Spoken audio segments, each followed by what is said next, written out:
Right, welcome back, ladies and gentlemen, to the SimZone. We're here for the second round of the PS5 GT3 Championship, and I am joined by Cody. He seems to be fumbling around with his mic. Oh, am I? Oops, sorry. That's alright.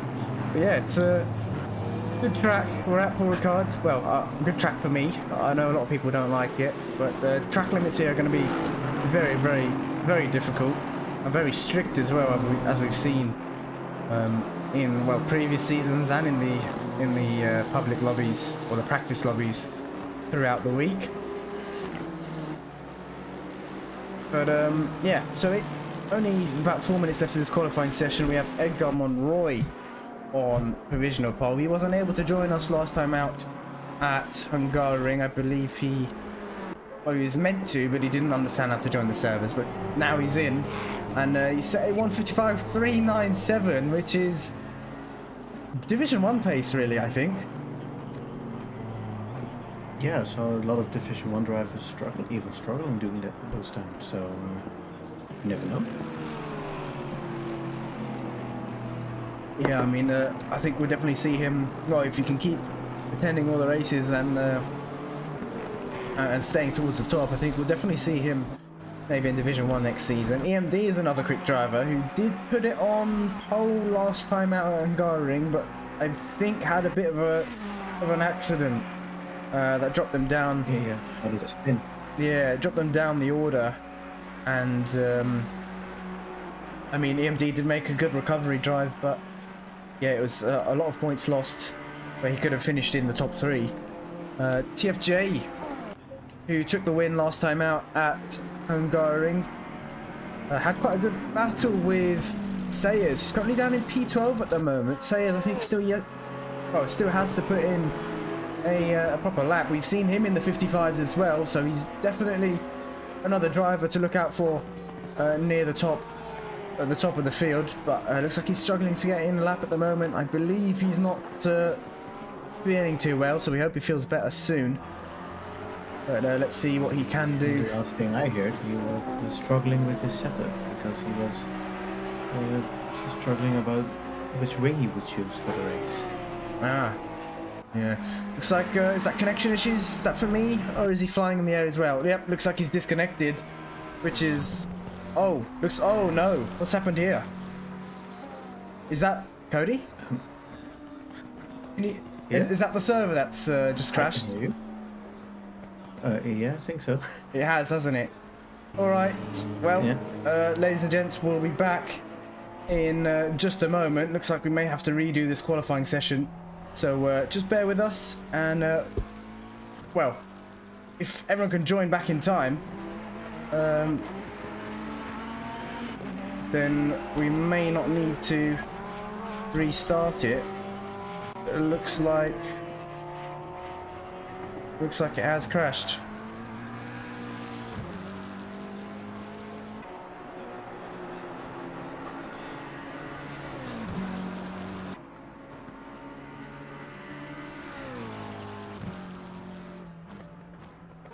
Right, yeah, let's hope they can join back in. It should keep their qualifying time.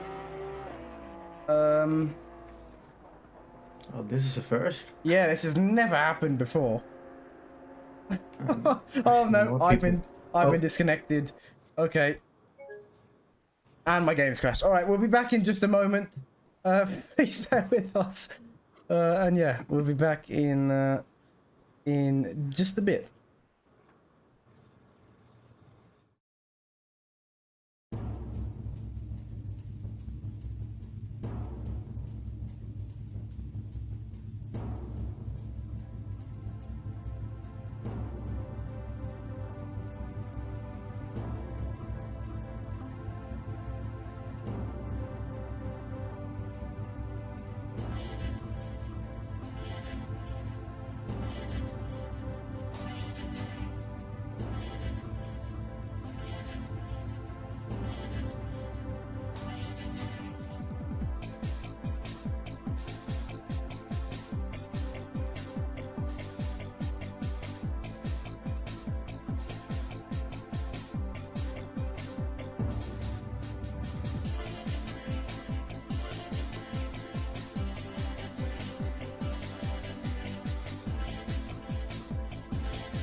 Okay, there we go.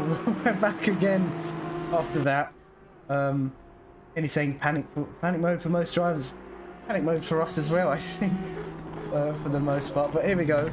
We are back, and seems to be okay for now. But still, I had to shorten qualifying, and it's going to be tough for a lot of the drivers to get laps in now. With not much time left, but it's once again EMD on... well, no, EMD now on provisional pole with a 157.7. Steph Jake in P2, just 3 tenths behind. Kyoto Ghost P3, about 7-8 tenths behind. Not many times have come in just yet. There's quite a few drivers now about to cross the line. We've got the 85 car Lackey here, who's about to set a time now. Let's see what he can do. Where does he put it? Into P4 there for Lackey for his first valid lap. We've got a few more cars, 43 and 69, about to come up towards the... well, they're in the last sector now. Where is... there we go. Sayers in P14 at the moment. Approaching the final few corners now. He's got someone in front of him though. That is one of the Aston Martins, green Aston Martin. Is that Windsor? I think so. Yeah.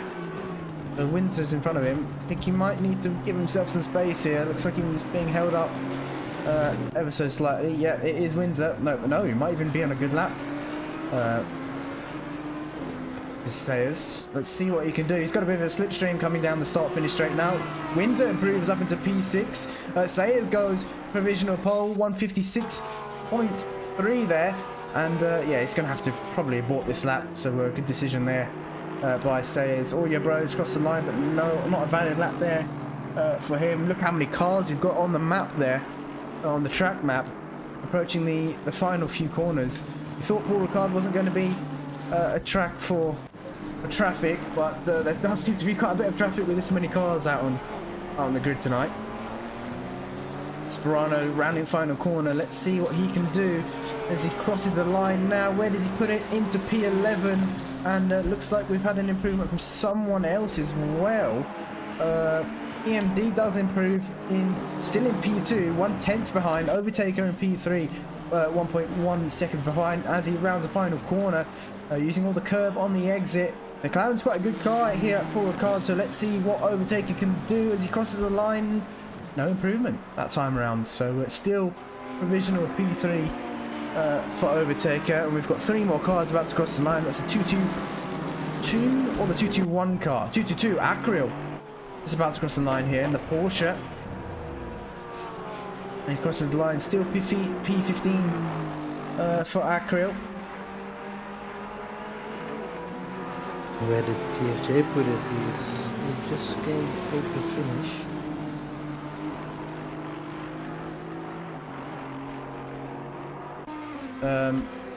If I can change drivers, that would be really change. There we go. And yeah, put it on provisional pole, 155.905, or just over 4.5 tenths quicker than Sayers that last time round. So he's in provisional pole at the moment, but we did see Edgar Monroy put it in P1 last time before the server crashed. He did a 55.3, was it? 55.3, so there is still some more time. Yeah.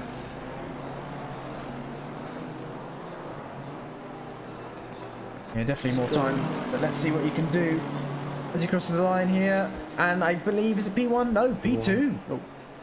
So still not pole for Monroy. And I think this is going to be his last lap to improve. And he's got a bit of traffic here in front of him. That's one of the McLarens. I believe that was Overtaker, who has gone deep there into turn 1. And he's well out of the way with those drivers who are on a hot lap, which is good to see. But he'll definitely get... oh, actually, I don't think he'll get another lap in. No, he won't. I don't think so. That's it. That's it for Overtaker. He's returning the car to the pits now. We've got the number 85 car is about to cross the line. Who is that?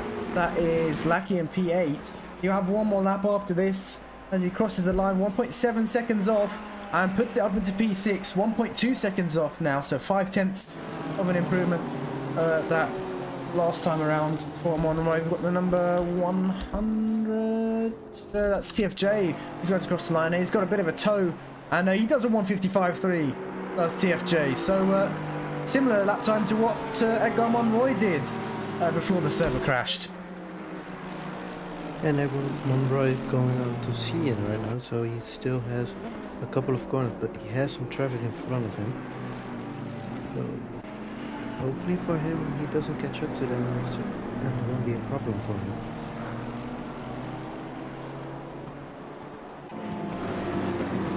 Yeah, hopefully not. Taking quite a wide line to there. Not the best line to take, but looks like he hasn't lost too much time by doing so. But yeah, there's traffic in front of him. Might not help, but it doesn't matter because this is the last lap for these drivers now. Anyone who crosses the line will have their quali session over. Looks like Sayers there off the track, but he's still in P3. What can Monroy do? As looks like he's going side by side with the BMW down the start-finish straight, and he crosses the line. He does improve, but not by much. And who else have we got? Oh well, we've got loads of cars there. We've got the 112 car, Sperano. He's got a bit of a toe off of Akril, I believe that is. Sperano goes into P6. Akril there. Oh no, that was Yaroslav. Sorry, goes into P11. Akril is, I believe, still out on track. We've got the 913 car of King Quinn rounding the final corner in the Nissan. Now the Nissan's quite a quick car here as well. We've got that long straight where it really excels. He crosses the line into P15 goes King Quinn, and we've got one more car out on track. That is Acrio in the 222 car. Will be the last driver to cross the line. He rounds the final corner, not really using any of the exit curb, which is interesting. So he hasn't maximized his exit speed, but let's see as he crosses the line. And did he improve? I think he did into P. I think 12. Yeah, did improve. But there we have it. TFJ P1. What a camera angle. Monroy in P2 and Sayers in P3. We'll be back very shortly for the start of the race. Make sure to stay tuned.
right, we are back.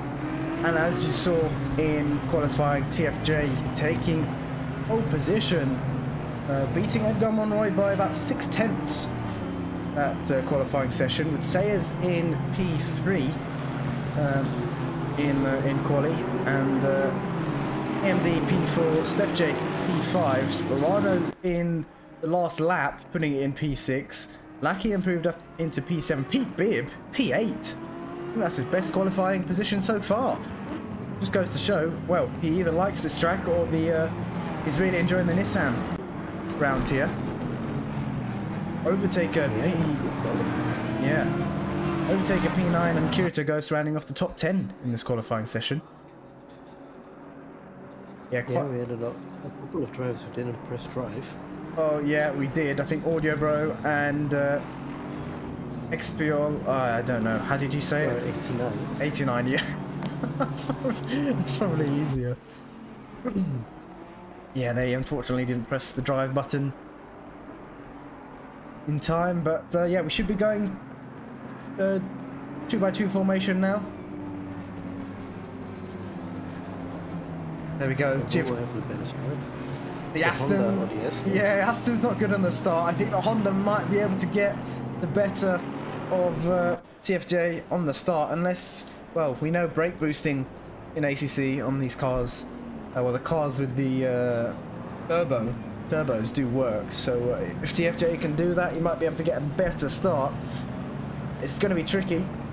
I mean, both these two cars do, so I think the Honda's slightly better off the line. It's got the better top end speed as well, but if TFJ can hold that inside line going up towards turn 1, should really be okay. But here we go, lining up side by side now, about to get ready for the race start, and we should be green any moment now. We green yet? Yes, we are green. Let's get rid of this sign. Oh no, wrong button. Oh no! There we go. So TFJ, didn't get the best start. Look at that. Edgar Monroy already ahead into turn 1. So is Sayers. Yeah, round the outside into turn 1 for Sayers there already getting past. But no, we got a horrible exit there, and looks like TFJ is going to try. No, that's the wrong driver again. He's going to try for a move down the inside. If I can switch drivers. Oh, I'm going to get rid of this wireless keyboard. I think I need to. Oh, it's shuffling around anyways, so we'll wait for it to do that. But looks like, I think TFJ's, no, he's not back up. Oh, Pete Bibb's into the barriers on the exit of turn 2. Something's happened there to Pete Bibb. Something's definitely happened there. And looks like what's happened to the cars in the background. 913, King Quinn has also lost a car there as well. And 878, so we had a bit of contact there. Looks like that is CosmiCrusader, who's also been involved in an incident, so something's definitely happened there. But looks like Edgar Monroy's pulled away from the rest of the field. Sayers still in P2 now. He's got TFJ right on the back of him though.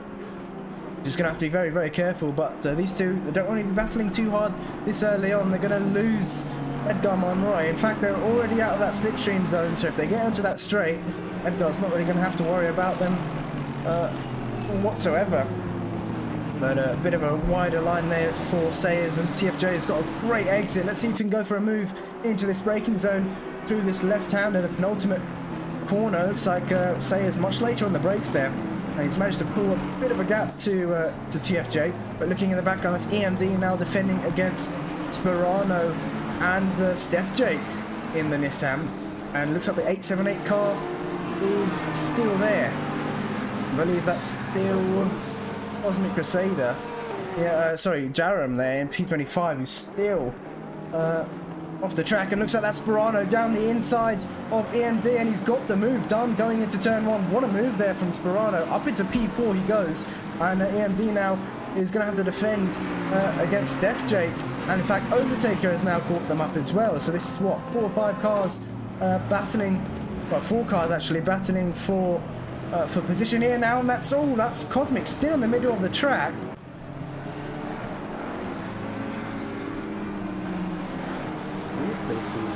Still staying. It doesn't more crashes. Yeah, I think he's moved now. There we go.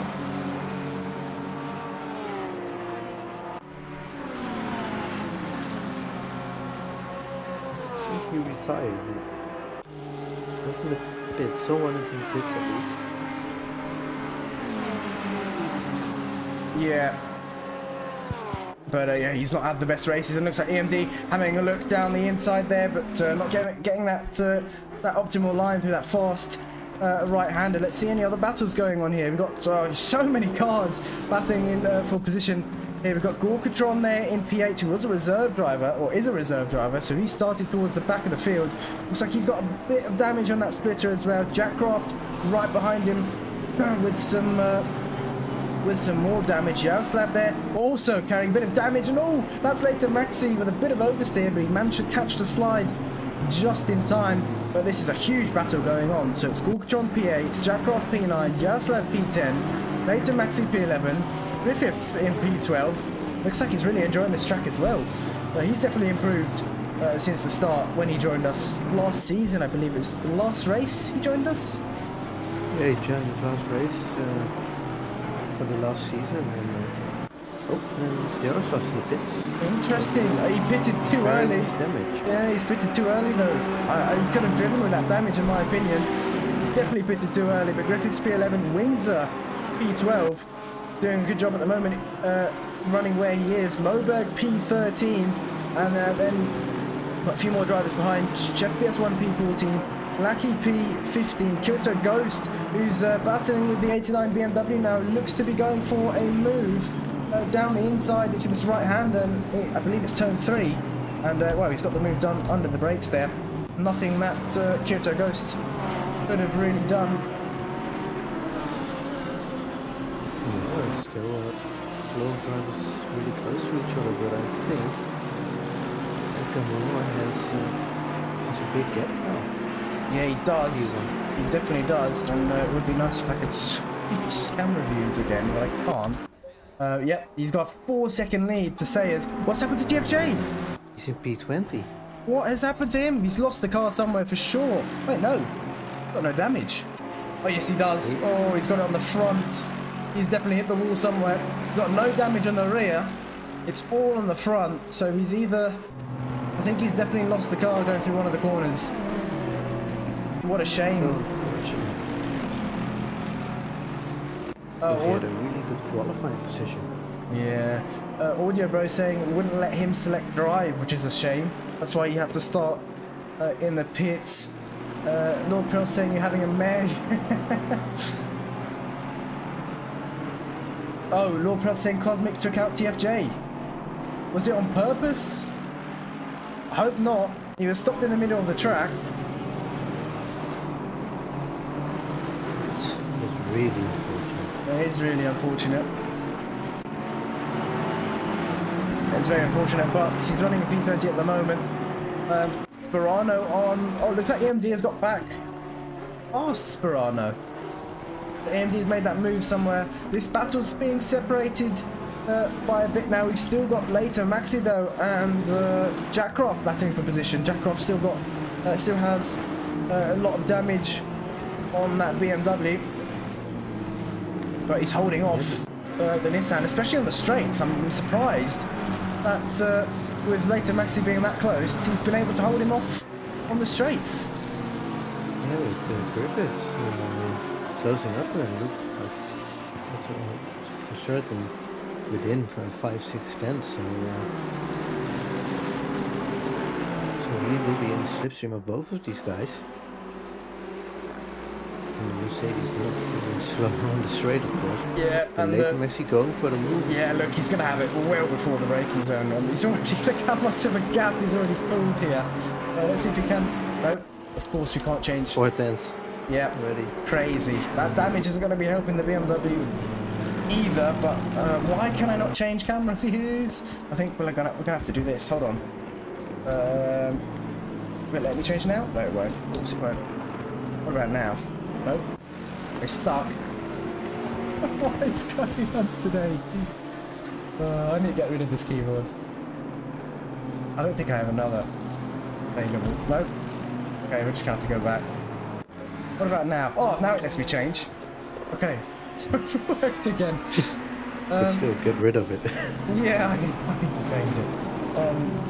But yeah, still this battle going on. Later, Maxi has now made that position up into P9. And for Jack Craft, I think he's going to have to start worrying about Griffiths here. We know the Mercedes, like you said earlier, very quick on the straights. And he's now within a second of that BMW, so he's going to have to be careful. Windsor still sticking with this lot just up ahead and looking behind. Moberg, Lackey, Chef BS1, Kirito Ghost, and behind we've got the 89 BMW, XPO Lika, isn't it? Okay, that sounds a bit bad. Yeah. Expolika, yeah, let's call him Expolika. And TFJ are now catching back up, so TFJ, for him, it's pretty much a recovery drive, I think. But yeah, good to see Deedee, Jan, John G, good to see you as well. I believe that's TFJ's brother in the chat too. Yeah, good to see you all. Thanks for tuning in once again as well. I hope you're all doing well. But yeah, back to the racing. TFJ in that slipstream. Expiolika just out of that slipstream of Kyoto Ghost in front. And we've got the two Ferraris. Well, in fact, Lackey's got past Moberg. Looks like Chef BS1, sorry, is going to get past Moberg as well. And they've both got that done going into the right-hander, or just before. It doesn't look like... Go off? I don't think so. So green car go off, I think. Is that Winter? No, he seems to be fine. Still in P12. Oh, actually, I think he has gone off. He's down. No. Jackcraft is just up in... I'm not sure. We'll have to wait for it to update. Where's Jackcraft? No, I think he's alright. Yeah, because I thought I saw the green car shoot off in the wall. Might be a bit of collision. Yeah, no, he should be alright. He was battling with... oh, no. He was actually behind Griffiths, wasn't he? But he's made... he's lost a position there. Lackey's now catching up to Windsor. Chef BS1 a bit wide through the final corner, and that's allowed Moberg to get close, but with the Porsche being slow on the straight, I don't think he's going to have an opportunity going into turn one. Moberg now has to be careful. He's got the Aston of Kyoto Ghost behind, and looking behind, TFJ has made that move on Expiolika, so I can't remember how to say that name again. It's just 89 89 BMW, and looks like Kyoto Ghost with a good exit out of turn two. Is he going to look for a move down the inside? Moberg's left in the room, but no, he's backed out a bit. And TFJ is going to take advantage. That's so close between the two. Not much room for racing there, but they've managed to leave each other enough room. And TFJ has forced Kyoto Ghost into a mistake, and up the inside he goes, capitalising on that. And can the 89 BMW follow him through? Doesn't look like he will be able to. So we have to slot back into the slipstream, but he's got a bit of a he's got a double toe here. Maybe some dirty air, but it doesn't matter on the straight. He needs all the slipstream he can get. And he's just pulled out the slipstream now. I think he's got... No, he's lost it. The Aston's going to get it back. But he is slightly ahead. Yeah, he is slightly ahead. The Aston's coming back in now. And no, he's going to keep it. He's going to hold on. And he's made that move on the straight, which is interesting. You don't usually see that happening, but... I don't think...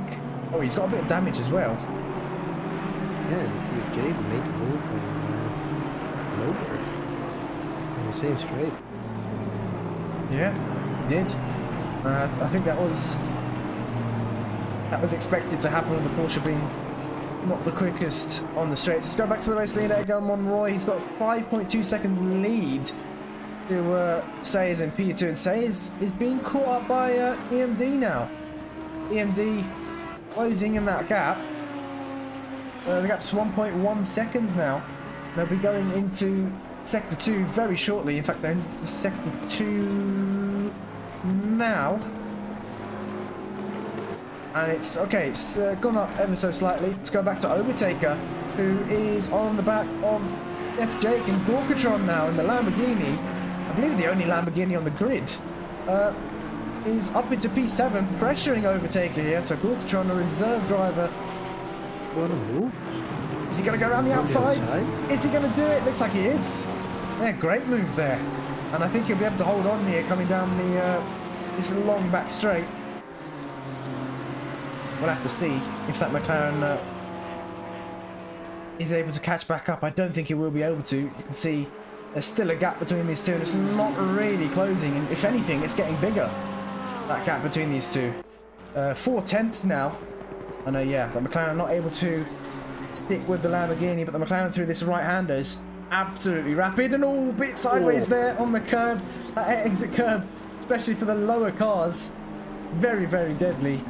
And if you take that wrong, it can pretty much end your race, but that was a close call.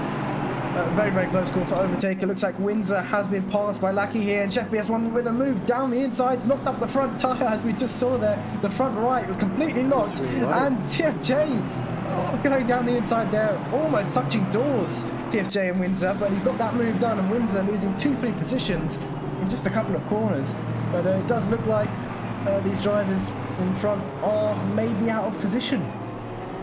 I mean, I know TFJ definitely is out of position, but yeah, Windsor losing a few positions there. I think didn't expect to be swarmed or swamped by that many drivers at once, but it looks like the 89 BMW now looking to gain another position here.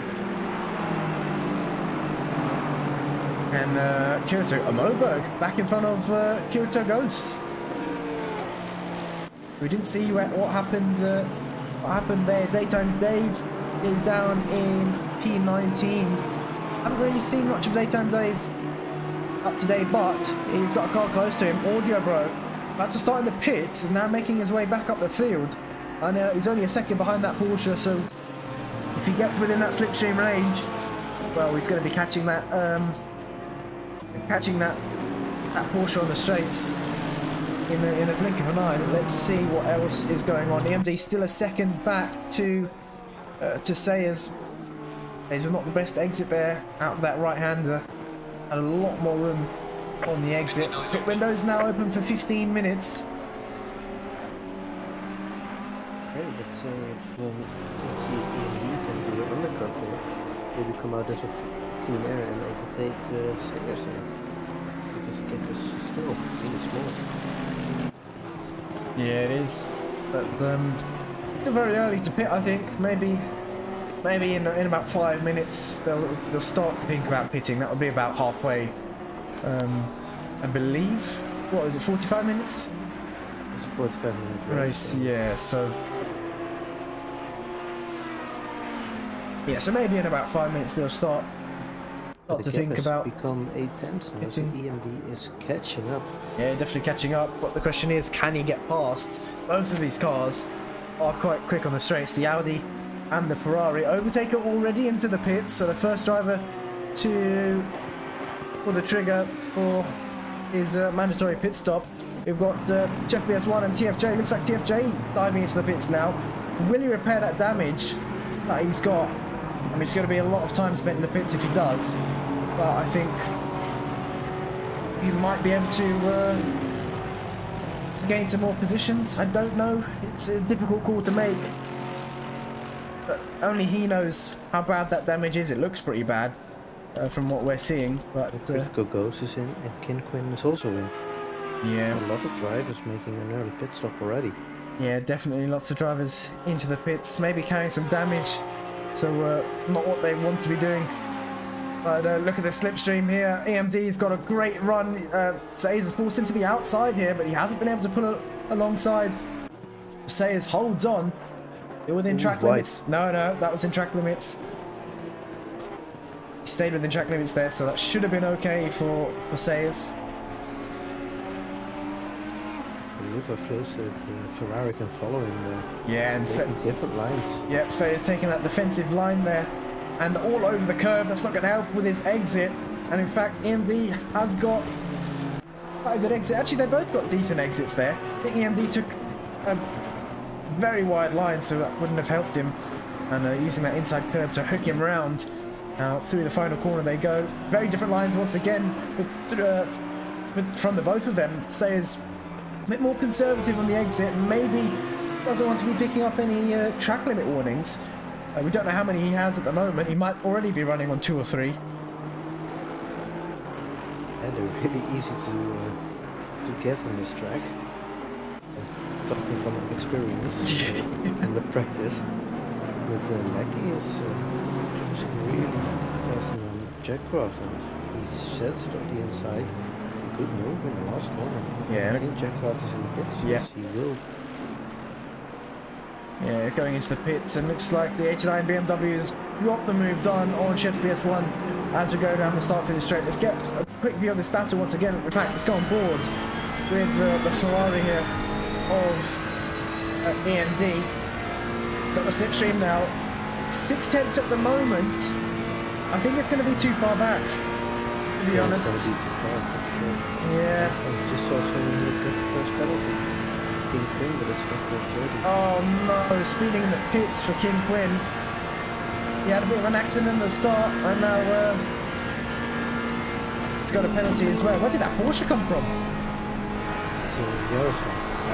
I looked down for 1 second, and I looked back, and there's a Porsche in between them. So, where did that Porsche come from? But, yeah, I think Yaroslav pitted early for damage, wasn't it? So he's gonna have to. Yeah, there's curbs. Those raised curbs, very, very lethal. You don't really want to be taking any of them. And late on the brakes there for EMD, you can see how much understeer you get by trying to take that wider line. But is that Sayers into the bits? Yes, it is. And oh, EMD following through. Late decision, cutting the entry line ever so slightly. But yeah, I don't think it's gonna matter too much. But we'll see. We'll leave that one to the stewards. What other battles are going on throughout the field? We've got Griffiths, who's on the back of later Maxi now. Yeah, Maxi was always in front, wasn't he? So Griffiths. Yeah, he was in front. Yeah, he's looking good this race so far. The gap says it's about 6/10. I think it's a bit more than that. It's about a second, 1.2 probably. 1.5. Okay. I was slightly off. Yeah, Griffith's really improving. I remember seeing him doing the practice when our hot stint was going on. He is improving by a lot. Yeah, and he joined us. Yep, he's bought our setups as well, SimZone setups. So that's definitely going to be helping him. And I say this is definitely one of the hardest cars to set up. So yeah, it looks like he's enjoying it. It's not an easy car to drive either, with all that torque. But yeah, he's doing a great job. It is very quick at Paul Ricard as well. But yeah, he's doing a good job so far. And let's see what he can do with 24 minutes left of the race to go. Gorkatron on the back. Well, no, 1.3 seconds to Sperano now. In fact, they've got a Ferrari in between them. Whose Ferrari is that? Is that Palmer? Yeah, it is. Palmer PL there, just moving out the way for the leaders there. Gorkatron. I think he may have lost a bit of time to Sperano in P1 here. Maybe just a few tenths, but yeah, still 1.3 back at the moment. And these two have served their pit stop, so TFJ looks like he's repaired his damage on his Assetto. Yep, he has repaired that. Oh, actually, yeah, he has repaired the damage. Has he picked up some more, or is that just the? I think that's just the dirt. Game. Yeah. But Sayers lost the position to EMD. The gap is over 5 seconds in P13. Ah. So maybe EMD not take tires. Yeah, maybe he didn't take tires. Maybe because it's usually 5 seconds. Well, it is 5 seconds the difference between changing tires and not changing. So I think EMD has gone for that option. But if he has later in the race, maybe the last 10 minutes, he might start struggling. Especially with this track. Sayers had that last race. What was that? Sayers knows how it feels to don't switch on new tires. Yeah. So he's gone for the alternate strategy here. And now he's got that 5 seconds to make back up in 22 minutes, which is very possible. We are halfway through. Keep There we go, halfway into the race now. And let's see what the gap is as they cross the line. 6.2. Oh, it's increased. So maybe Sayers still getting those temps or those pressures into their window. But I think we'll give it a few laps until we can start judging properly. We've got Kirito Ghost on the back of Palmer. He's looking towards the inside.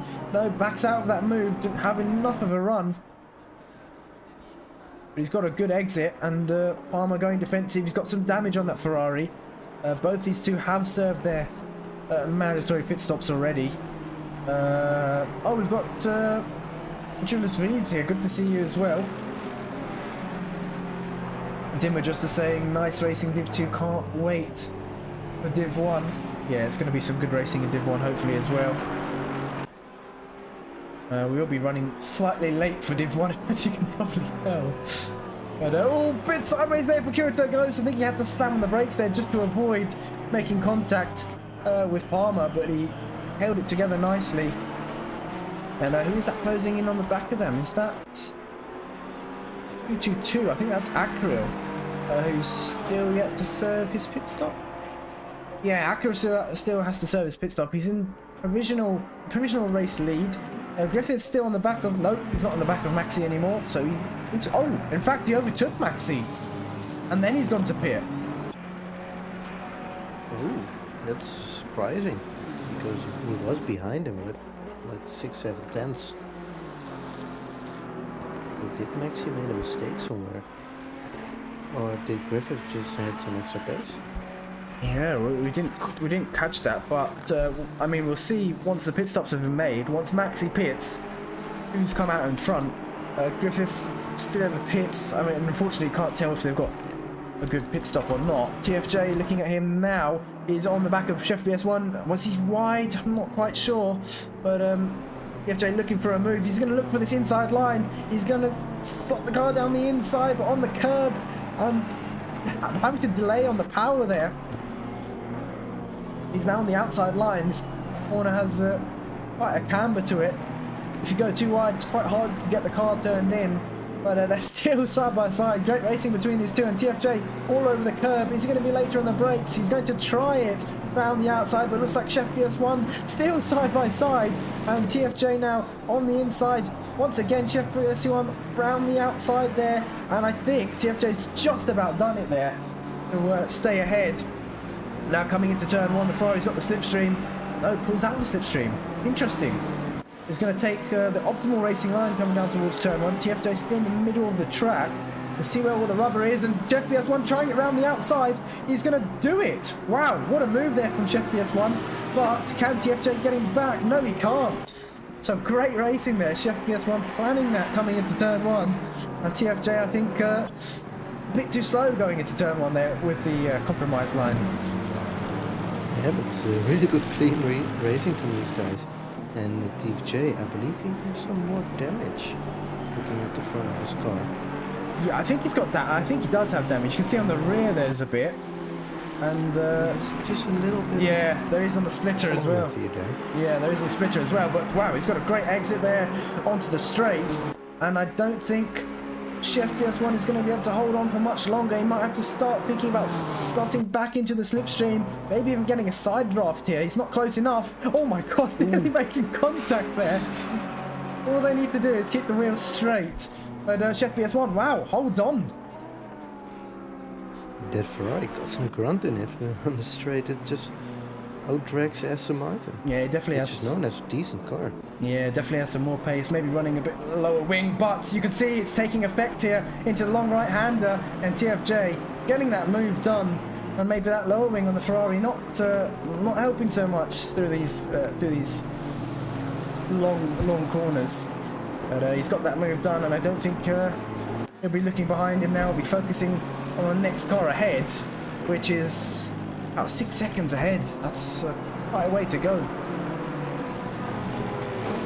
Yeah, but TFJ, of course, that showed that he had some pace. Oh no! But during the later Maxi drive-through penalty. Yeah, I'm not surprised. That'll be due to track limits. Jackcraft has repaired all that damage he had as well. His car looking in much better condition than it was before. Looks like Daytime Dave, Audio Bro, and Moberg. Oh, this is a 4-car battle pretty much. Here we've got P16, 17, 18, and 19. So, Audio Bro still hasn't been able to get past Daytime Dave, but look how close he is now. He's really going to benefit on the straights here. If we can keep that gap going through these twisty sections, if he can stick with Daytime Dave, which looks like he is. In fact, he's got even closer now. Trying to open up the corner a bit more, not taking that curve on the inside, which can really hook you around.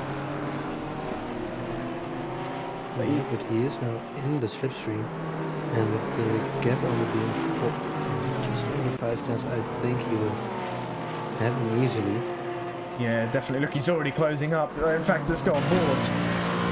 You can see the close. Look at the closing speed. In fact, I don't know.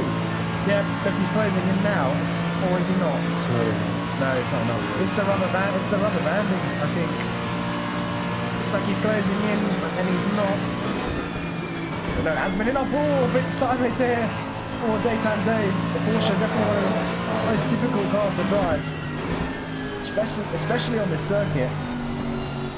But it looks like Jackroff very wide, getting onto the blue, more abrasive part of the circuit.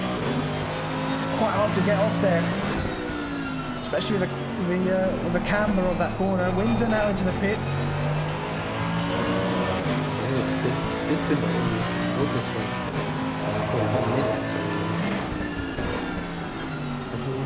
Needs to have their pit stops done. Later Lexi now in the pit for his drive-through penalty. Yep, and yeah, he's going to serve that. He's going to lose quite a few positions. Jack Craft, Daytime Dave, Audio Bro, probably Moberg are going to get lost. In fact, where's Moberg now? Has he lost loads of time?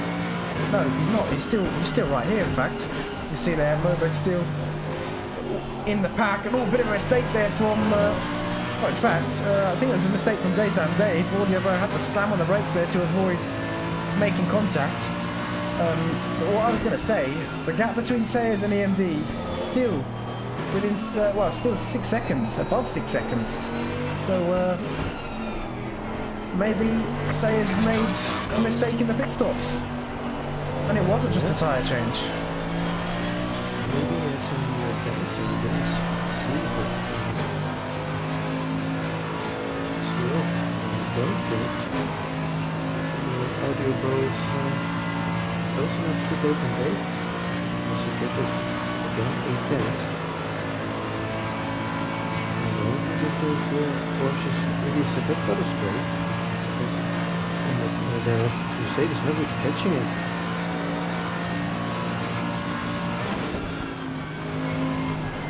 This one is Dave, and Dave is catching BMW in front of him. Jack Craft.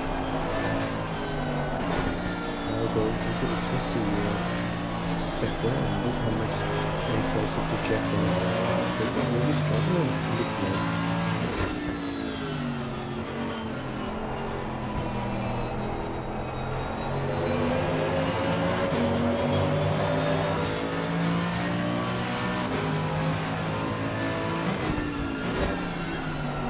And again, Jack goes wide into the penultimate corner. One of these drivers Yeah, I mean, Jack Croft, I had my microphone muted there, but he's got the pace to keep in front, I think, but the consistency at the moment isn't really there. You can see he's making mistakes like he mentioned, but he's doing really well, considering he's only had ACC for about 2-3 weeks. He's very new to ACC, and yeah, he's doing a great job so far. Yeah, but it does show if you with a lot of practice, you can improve. Yes. I think last race didn't work out for him, but still. And Moberg's catching up to the spec, but within 5 tenths of Audio Bro. Yeah, he's going to need that slipstream to stay with the pack really on this straight. I think he's lost a bit more time. Look, he's a bit further back now. Audio Bro, don't know how much he's going to catch up to that Porsche, in fact. I don't think that's enough. Yeah, I don't think it is, although he's closer than he was last time. Yeah, it's not going to be enough by the time they reach the end of the straight. Let's quickly go to this battle for... looks like Steph Jake has got past Gorgatron, so Steph Jake up into P5 in the Nissan. It's the highest running Nissan at the moment. Steph Jake in P5. And like I said earlier, Nissan, quite a good car at Paul Ricard as well. An overtaker looks like he is battling for position with the 89 BMW. Griffiths in P9 ahead of these two.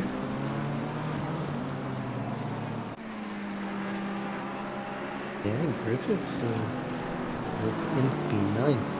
Great results till now from him. But Overtaker needs to defend from car 89 because he's catching up and is only within half a second. So yeah, he's doing a really good job. But look at the BMW. I gotta get my words out. He's gonna send it down the inside, late on the brakes there. He's gonna have to give Overtaking the room. Oh, bit of squeezing going on there between the two. But it looks like the 89 BMW is going to hold on to that position. In fact, bit of a lock up there on the rear tyres. I think he was a bit too fast going into that right-hander to try and hold on to that position. But now, question is, can he hold on? Going down the straight, looks like Overtaker didn't get the best run onto the straight here, and I think gonna be close by the time they reach the. Actually, no, it might not be. BMW seems to be pulling away now. yeah, look, is there in the back. It's TFJ who's catching up slightly. Yeah, let me switch to him. 2.8. Let me switch to him. No, it's happened again. Oh wait, there we go. I've got it. Yeah, he's catching up. And that is definitely damage. We have confirmed. He's got a bit of damage on the rear. If he is a bit of damage on that front splitter as well, so I don't think it's going to be too much. Maybe a couple seconds worth. But yeah, he's definitely catching, like you said. And the gap between Sayers and EMD 7 seconds now. So yeah, something's gone wrong there for Sayers, but I'm sure if he can bag a podium, he's going to be happy with that. We look back down to Overtaker, who, after being passed by the BMW, is losing heaps of time. He's been caught by TFJ now. That gap's got to be within a second, or just a second, I think, between these two. Let's see, as they cross the line. What is it? 9 tenths. Oh, always so close. Okay, so it's within a second. Yeah, that was okay for TFJ to try and find the gap, but only 9.5 minutes to go to this race. Yeah. Dave is still defending from Armobic with the gap only being just 4 tenths, so he... Yeah, not much time, but look at the exit. That, oh wow, yeah, the not just the exit, the entry that TFJ got is carrying much more entry speed there into turn 3, and now coming through turn 5, going through turn 6 onto this long back straight here. He's going to have that slipstream. We know that McLaren is slow on the straights, and look at the closing speed already. He is catching right up. Look at this. In that slipstream. Yeah, but he's going to pull out early to stay safe. We're going to get a bit of a side draft here, and let's stay in the rear view wing cam. Look at that, he's already got it done. Already got it done. And yeah. Oh no, he was catching up as well. He was keeping up with that group, and that's such a shame. Yeah, TFJ. It's had a good recovery drive actually, up to P11 now, and only 2 seconds to the next car, so he'll get a top 10 finish in this race and limit the damage for this race. Yeah, really good recovery drive, and Audio Bro is still behind Moberg, but of course Moberg I think passed him at one point, because Audio Bro behind anytime Dave. Yes, he was. So Moberg has got past, but whether that was due to a track limit infringement or that was due to an actual overtake, we don't know. But Moberg's going to drop right down the order when serving that drive-through penalty. And is he going to go for it now? He is. Yep. He's going to get it out of the way. That's going to unleash Audio Bro once more, but he is quite far behind now to the pack in front.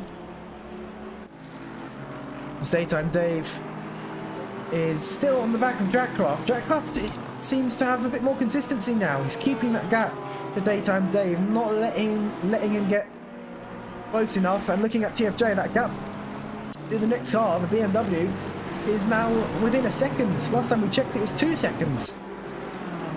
Yeah, that shows the kind of pace TJ has. When he close up enough and try for the overtake, I think it would just be enough for him. Coming back to that, I don't think it's enough. I don't know, it's going to be so close. Yeah, it's not enough. But you can see how much he closed up on that straight. But I don't think that BMW is running much wing at all. And like we saw with Chef BS1, it really did pay a toll coming through this long right-hander. And I think it's going to almost did it there for the 89 BMW as well. I think TFJ taking a much tighter line to try and go for that overtake. Yeah, so again, mounting the curves there. Trying to put left, right and center for away past the 89 car. Yeah, it looks like close he is. Oh, he needed to move out of the way, otherwise he would have hit him in the back. Yeah, I think TFJ maybe tried to go for a switchback, didn't quite work. But yeah, he was much later on the brakes there through the final corner than the BMW in front. Looks like later Maxi's catching up to Kirito Ghost. The gap between those two, 1.22 seconds. But at the moment, this is the battle we want to be watching, or the closest battle on track at the moment. Edgar Monroy now, nearly 10 seconds, yeah, nearly 10 seconds to EMD. Sayers still about 7-8 seconds to EMD as well. So yeah, I don't think his strategy has worked. I think they both did change tyres, and Sayers must have made a bit of a mistake in the pit stops. Yeah, but still, a podium is a good result from him. Then TFJ finishing with a fuel pump. Look how close TFJ is now. He's got his micros on. No, they're even faster. And he's gonna, looks like he might get this done. Let's have a look. Side by side, yeah, and he's got this done before we get towards the braking zone there. And oh, bit of a bad line there for the BMW, braking a bit late there. I think a bit of dirty air for him, and he was offline. But yeah, TFJ gaining that position, and in fact, Griffiths isn't far off. A few seconds to Griffiths as well. So if TFJ can catch up, it could possibly be P9. Will be the P9, but I think he found a button to switch off his wipers now. Yeah, it doesn't actually do anything. I think he wanted to just maybe get a bit more speed on the straight, but I don't think it really does much. And a bit of oversteer there out the final corner for Griffiths, and that gap is no longer 2 seconds, about 1.5 now as they cross the line. Let's see. Come on. Oh, 1.8. No. Okay, so it's close enough. But yeah, he is closing in to Griffiths now. Not much time left of the race, but you can see mounting that inside curb turn 1, mounting the inside curb turn 2. It's slightly wide there on the exit of turn 2. You can see they're using the blue part into turn 3 and hooking around that inside curb. You can see where all the rubber is on the track. That's where most of the grip is going to be. He's reeled in Griffiths now. That gap is definitely 1.5 seconds, maybe even less. Yeah, we're definitely running out of time here in this race. What else have we got going on? Audio bro. Oh wait, what's happened to Daytime Dave? Oh, he's still there, but he's dropped down a couple positions, I believe. Audio is in the pits. Yeah, he's back out again. Yeah, I just saw from the comments with great view, Barth, but who said that Cortin was in the pits. Yeah, it's probably fuel. Yeah, probably was fuel. Lord Prod saying drive the day link. No drive the day today for Division 2. Bit rushed by the server. I don't think we'll do it for Division 1 either for today, but there's another link up. There's a donation link if you're enjoying the stream. Be sure, check that out, even if it's 18 cents, Lee. Inside joke.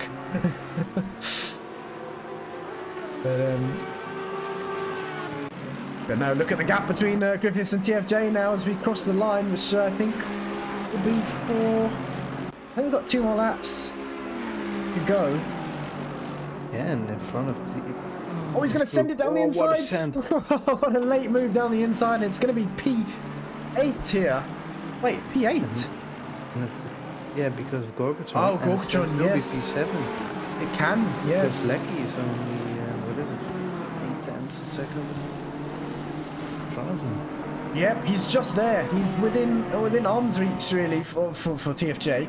I know this is a great recovery drive from Tico here, and he's doing a great job so far. I think that it was a wise decision to repair the damage he had. Otherwise, I think he'd be struggling to gain back these positions. He lost. Oh no, one more lap. Okay, so last lap for us. It just goes to show how far ahead the leader is at the moment. These drivers are only entering Sector 3. The leader's already started the next lap. And Edgar Monroy has been so quick here. Wouldn't be surprised if we see him in Division 1 for next season. Yeah, but still there's a lot of racing to do. Even on this track. And with Lecky going wide. Yep, very wide. Still another lap going. Yeah, all the pressure's going to be on Lackey now, with this being with just one more lap to go, and TFJ right on his backside here, putting all this pressure on him, not letting him. Oh, he's going to be late on the brakes there. I think that was a bit of a mistake there from TFJ, although Griffith's not too close enough to capitalise. In fact, he is close enough now as he exits the final corner. A bit of door opening between the two, and well, that could have been position lost there for TFJ. That was so close. In fact, it's still not over between these two. TFJ now losing time to Lackey in front. That's given the Ferrari of Lackey a bit of breathing room, but TFJ with the wipers again. I don't know why. He should be focusing on the driving, not his wipers. But no. He was able to defend similar move to what Chef BS1 did on him, but Chef down in P13 at the moment. And now that gap, 1.1, well, over 1 second between Lackey and TFJ. It's going to have to be closed down, but let's go to the race leader. Edgar Monroy is going to round the final corner. Absolute dominant victory, 12-second lead over EMD, and he's going to cross the line with the fastest lap, so taking an extra point. Fastest lap being 155.5 there from Edgar Monroy. He's going to cross the line in P1. EMD rounds the final corner, crossing the line in P2 here. A great drive there from EMD as well. Much less action for EMD this time around than round 1 at Hungaroring, and Sayers is going to round off the podium here. He's going to finish P3 here at Paul Ricard. There we go, crosses the line. Sperano is going to cross the line in P4. Still got a couple of corners to go, but as long as he doesn't pick up a drive-through penalty, I think he'll be alright to hold on to P4. Yeah, being very cautious at the final corner, which is probably the best thing to do. But there we go, P4 for Sperano. Good finish there from him. Steph Jake is going to cross the line in P5 in the Nissan, so a very good finish from Steph Jake as well. Akril, after I believe he didn't have a good race last time out in Hungaroring. I think he had a connection issue, but P6 there for Akril, so good race there for him. Lackey is going to actually hold on here to P7, so he's going to cross the line ahead of TFJ. He's going to finish in P8, 89 BMW in P9, Griffiths in P10. Overtaker is going to round the final corner and cross the line in P11. Wins are actually still finishing in P12. The Wins are doing a good job as well. Yeah, in P12. Chef BS1 is going to cross the line in P13. A good race there from Chef BS1 as well. And Audio Bros, first race with us as well, P14 on his debut race here at the SimZone. It's a good race for him. Jack Croft as well with another good performance. And Daytime Dave is going to cross the line, I believe, with Pete Bid behind. He's going to finish in P24, but there we have it. These are the results. Edgar P1, EMD P2, and Sayers P3. Those are your full results there as well. We'll be back for Division 1. We won't be long because we are running 15 minutes late, but yeah, stick with us and we'll be back in just a moment.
So, welcome back once again. I'm running quite far behind because of the server issues, but yeah, let's hope everything stays okay. Yeah, let's hope it's all okay. Now, obviously, we have this qualifying session. We saw in Division 2 how good the racing was, and the fastest time in Division 2 being a 1:55.3 set by TFJ. So that was a really good lap time. Now we'll see if any other drivers here in Division 1 who get into the 54s. It's definitely possible, but here we go. Let's just bring that up there. Yeah, it's definitely possible to get into the 54s. I believe we've seen I believe the only other driver actually seen in the 54s is Besselink in the Porsche. Porsche obviously struggles on that long back straight, but it is very quick everywhere else. It looks like he's just moving out the way there for, I believe that is Colin Brander there in P. Oh, he hasn't set a lap time here. I don't think anyone has yet.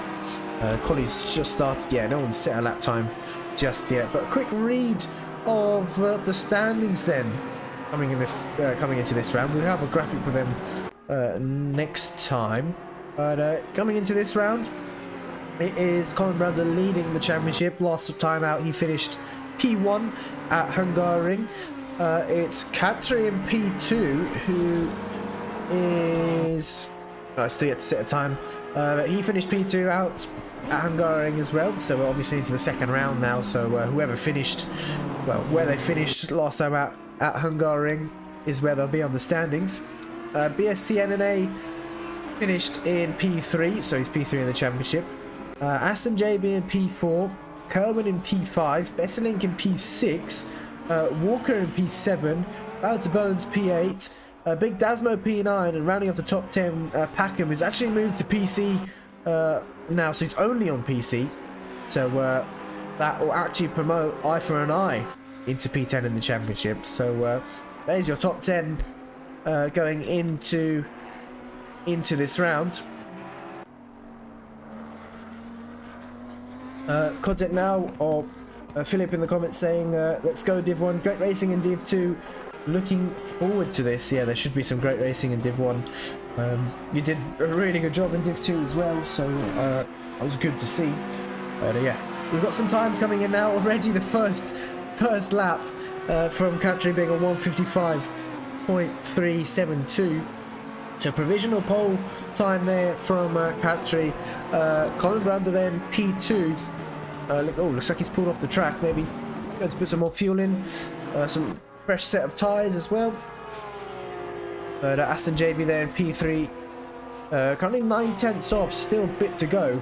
In fact, let's go on board with someone who's about to start the lap. 24 cars about to start the lap. That is Dasmo, so let's go on board. Will it let us? It probably won't. No, we're going to have to do... Yeah, the keyboard support isn't the best. We're going to have to do this. Now will it let us? Yes, now it lets us. Well, there we go. On board with Dasmo. We've already gone past turns 1 and 2, so we'll look at the rest of the lap. Dasmo not using that curb on the left, or the blue strip on the left. Open up the corner and slow down the car even more. Alright, blue strip on the left is much more abrasive, so it does help to get the car slowed down on the braking. But onto the straight, there's not really much to see on this lap. Well, at this part of the track, you just have to focus on getting your gear shifts right, making sure not to delay them too much. Depending on the car, in the Mercedes you can really go high in those RPMs, but in some other cars you have to shift a bit earlier just to make sure that you're staying within the power band really. And a bit tentative on the throttle there for Dasmo. Onto the brakes now for this long right hander. You have to be so patient in this corner. Down again, I believe he's in second now. Oops. Yep, into second. Not the best line there for Dasmo, but up into third now. Will he bring it down to first? Yes, he will. Very tight line there from Dasmo. Not opening up the corner as much as he should be. But it's still Katri on pole there, so no one's got close just yet.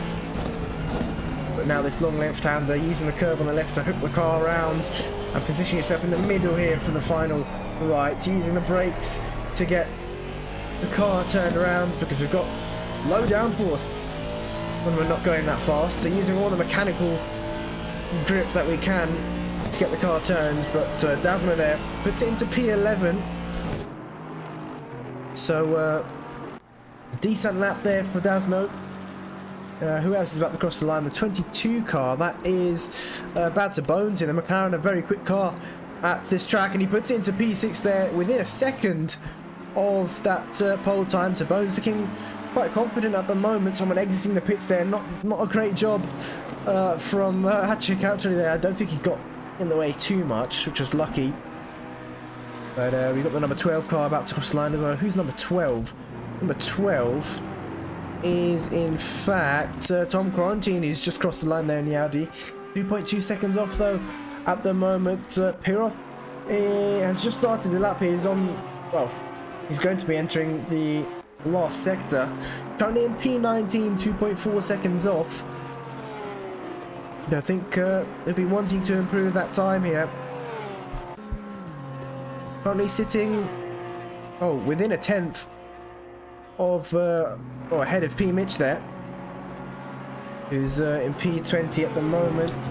I believe he's on a valid lap, but the 433 car about to cross the line. That's Dimmer just there in P5 at the moment in the Audi, and the Audi is another good, well, a decent car at Paul Ricard. It's not one of the best, I don't think, but Dimmer just is going to cross the line into P2. He goes there, 55, 6, 2, I believe that is. Where is Colin Brand out on track? Currently entering Sector 3. Colin Brand, as we said, leading the championship coming into this round. I believe his main rival is actually Katri there in P2, who finished within just a few tenths of Colin Brander in the last round. They were battling till the last moment of the race, but very wide line there for Colin Brander. A bit of a curve as well. Interesting decision of lines. I think it might just be the camera, the trackside cameras as well, that kind of disorientate what we're seeing. But he comes to the final corner there, just in the brakes slightly. But let's see what it's going to be for Colin Runda as he rolls across the line, and it's not pole there, just a tenth off of Cutlery. And now we've got 5 minutes left in this qualifying session left to go. So let's see if we'll, if that pole time will be beat. We've got the number 100 car of Yaya Peter here.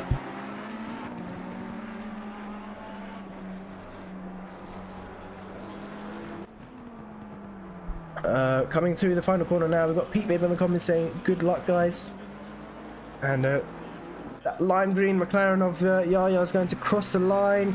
He does improve up into P7. He goes. Look how close it is between Yaya and Bad to Bones in this qualifying session. In fact, with BST NNA as well.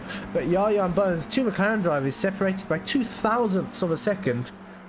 Absolutely nothing separating either of those two. And that was that wide for Yaya. I think it may have been wide there. I don't think. Yeah, I think it is wide. Wait, he's number 100. Where is he on track? Yeah, it's invalid there for him, so this lap won't actually count. We've got the number 24 car. Where is 24? 24 is Big Dasmo once again, who's going to round the final corner and cross the line. Using a bit of a curve on the exit as well. He's 1.3 off at the moment. Can he find any more time to maybe dip into the top 10 here?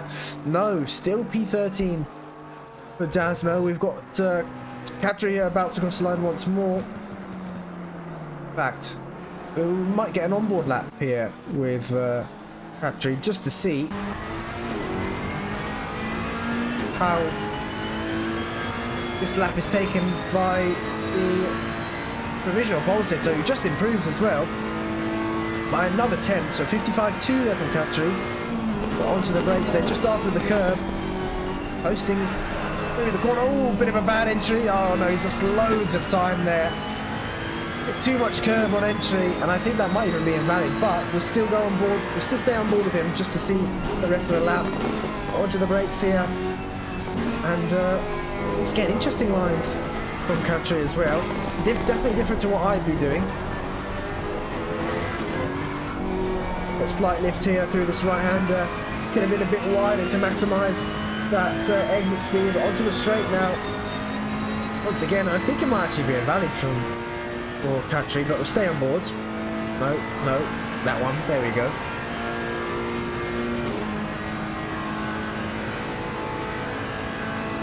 Now we're going to be reaching speeds up to and above, around 270, 280 kph here. Then onto the brakes ever so slightly, using the throttle to balance the car, then onto the power once again. You can run quite wide there, but Viper a bit hesitant. I think he's still on a valid lap then if he's hesitant of track limits. Being ever so patient around here. No, that's surely invalid.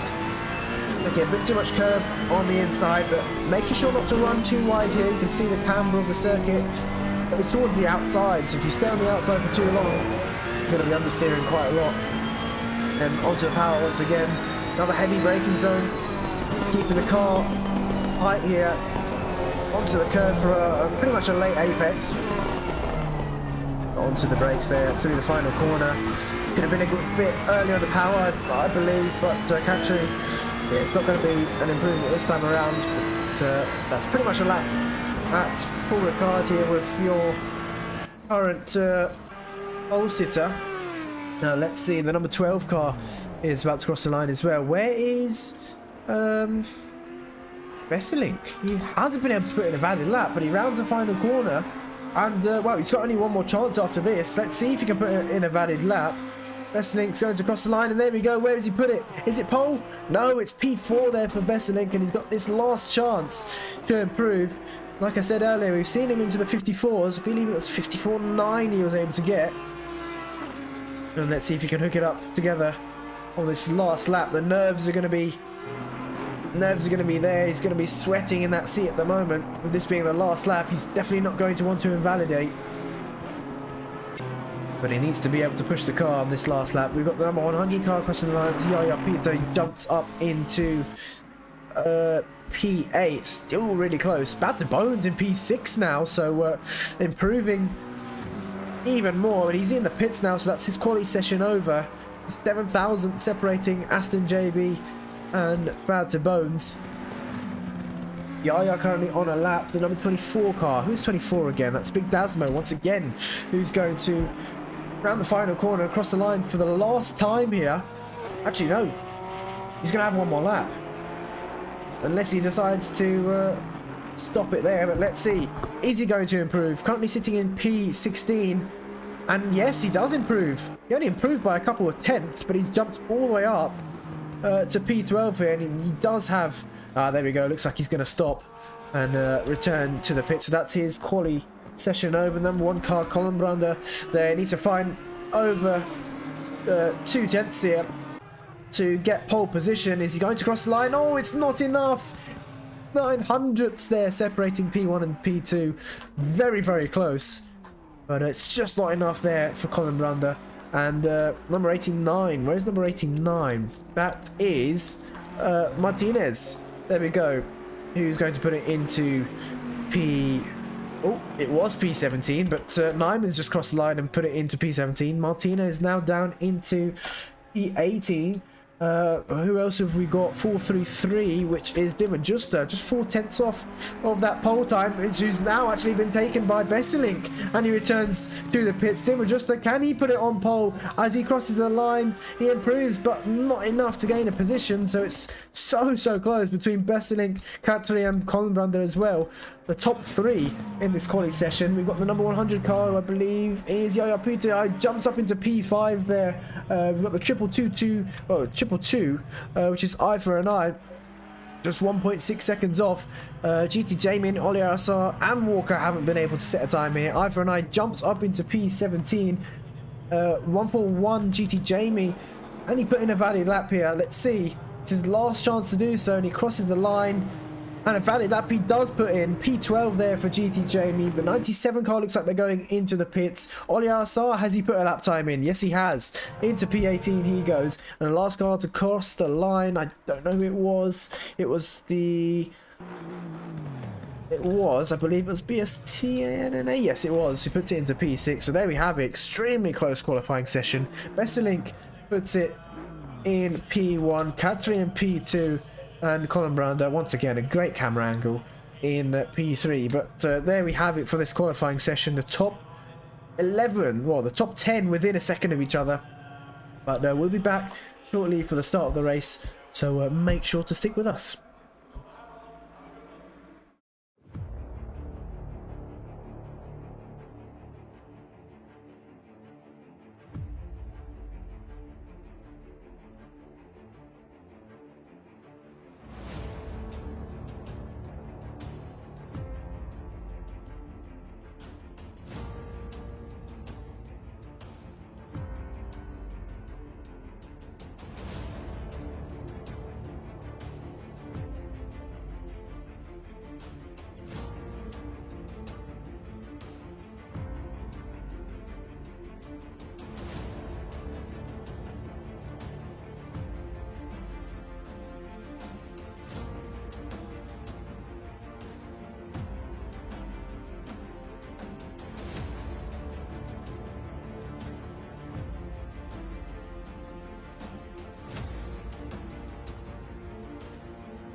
Right, so we are back on the formation lap, and as we saw in qualifying, Besselink took... Oops. Besselink took... hold on, there we go. Besselink took pole position, just about pipping Kachi there. And I believe it was a few hundredths separating the two. Really, really close in that quali session. And Colin Bradley just a 10th back. We are lining up side by side, and people saying he got killed in turn on Division 2. Yep, we saw who did it. They ended up killing quite a few people as well. Not just turn 1, but a few other corners. And then they ended up rejoining the circuit, taking out someone else. But they have been removed from the league permanently. So, yeah, that shouldn't be happening anymore. So, yeah. Apologies for that, but that has been sorted out. And the rest of Division 2 was perfect, but let's see how Division 1 handles this circuit. Paul Ricard, 26 drivers out on track at the moment, so almost a full grid. 29 is the maximum we can have.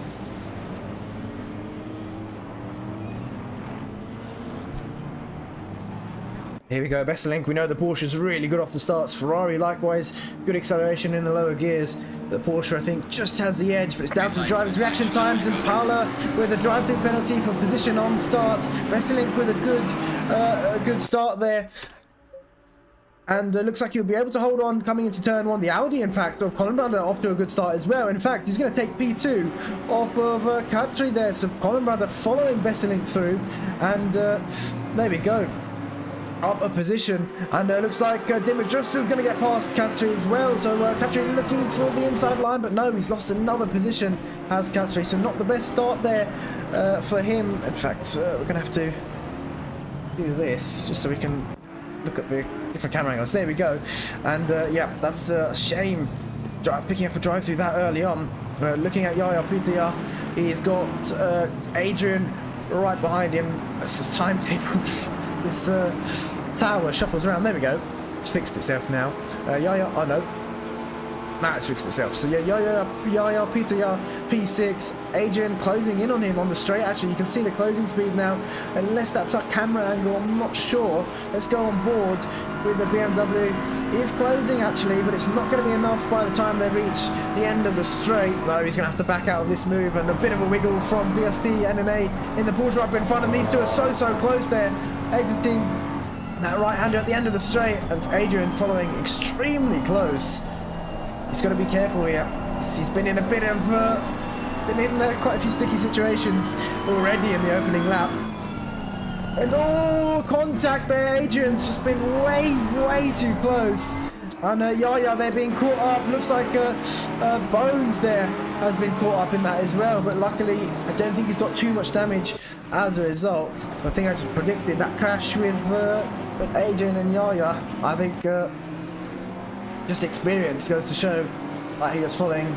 Well, experience told me that he's following way too close. And yeah, this contact was just inevitable there. He was being way too late on the brakes. And well, when you follow that close and you're braking at the same point you usually do, bang, contact. And that's what happened. Yaya PTR dropped down the order. Down in P11 now. He didn't drop down too far, but it's going to be damage there for him. And I think that might go down towards the stewards if Yaya puts a report in. But back to the top two. Besselink, Colin Brander. Oh, top three. Besselink, Colin Brander, and Dimmer just all battling for position here. We've got Katri now defending against BST NNA. Adrian there in P6. Now battling with the Porsche up in front. Aston JB in P7. And Van Wanrooy there in P8 as well. So we've got quite a battle going on between the top 8. GT Jamie in P9 at the moment, followed by Bad to Bones. These two have been quite even on pace here so far, but we did see Bad to Bones pick up a slight bit of damage there, I believe on the front. Doesn't look like too much, but yeah, I don't think that was any fault of Yaya. So all on Adrian that one.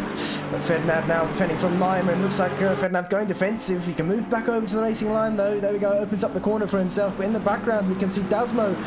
Looks like He's going defensive there, trying to fend off. No, in fact, he's got past Tonsack there. And looks like eye for an eye, looking for a move down the inside of Tonsack. And there we go, he's got the job done.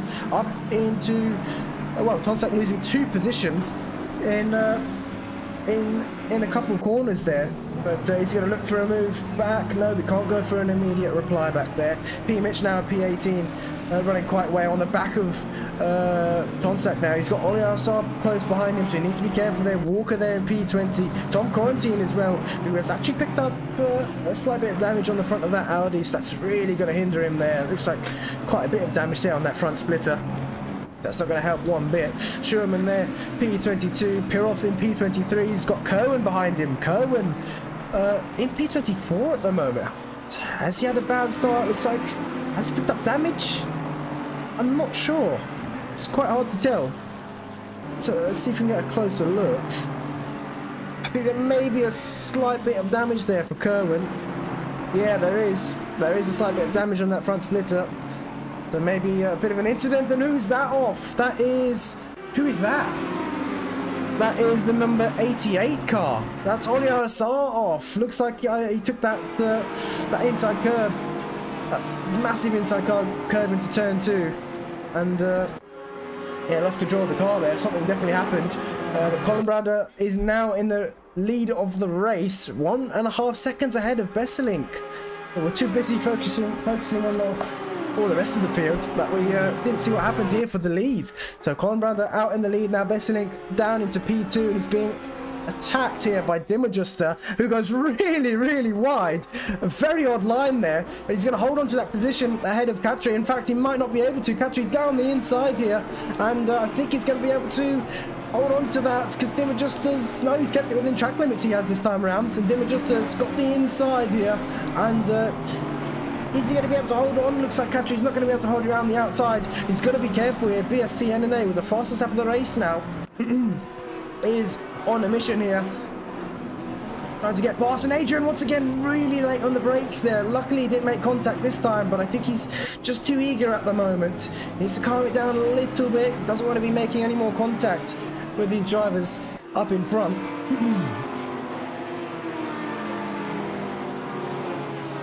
But as we know, adrenaline, nerves at the start of the race can be quite a lot. You want to get those positions done at the start, but this is a huge battle. We've got Katri followed by, Dimadjuster, followed by Katri, then BST NNA, then Adrian, then Van Wanrooy, then Aston JB, and in the background we've got some more battles going on as well. So we've got GT Jamie now on the fastest lap of the race. He's moving up, or trying to close that gap to Aston JB in front. Batter Bones now 1.6 seconds back to GT Jamie. He's being closed in on by Yaya Peter here, who both these two drivers, McLaren drivers, have. Actually, I don't know if Bones has damage. Can't see any. So maybe he did avoid that incident. Who knows? Who knows? And we might have to watch back on the stream later on if you can clarify that. But Yaya Peter is closing up towards Bones here. Looks like Dimadjuster has just been passed by Katri. So Katri up into P3 here. Dimadjuster down into P4. This is a great battle we've got going on. Let's see if we can bring up some onboards now. We've got so many battles going on. So we're going to bring up an onboard with GT Jamie, and we'll get someone else as well. But just bear with us while we bring these up.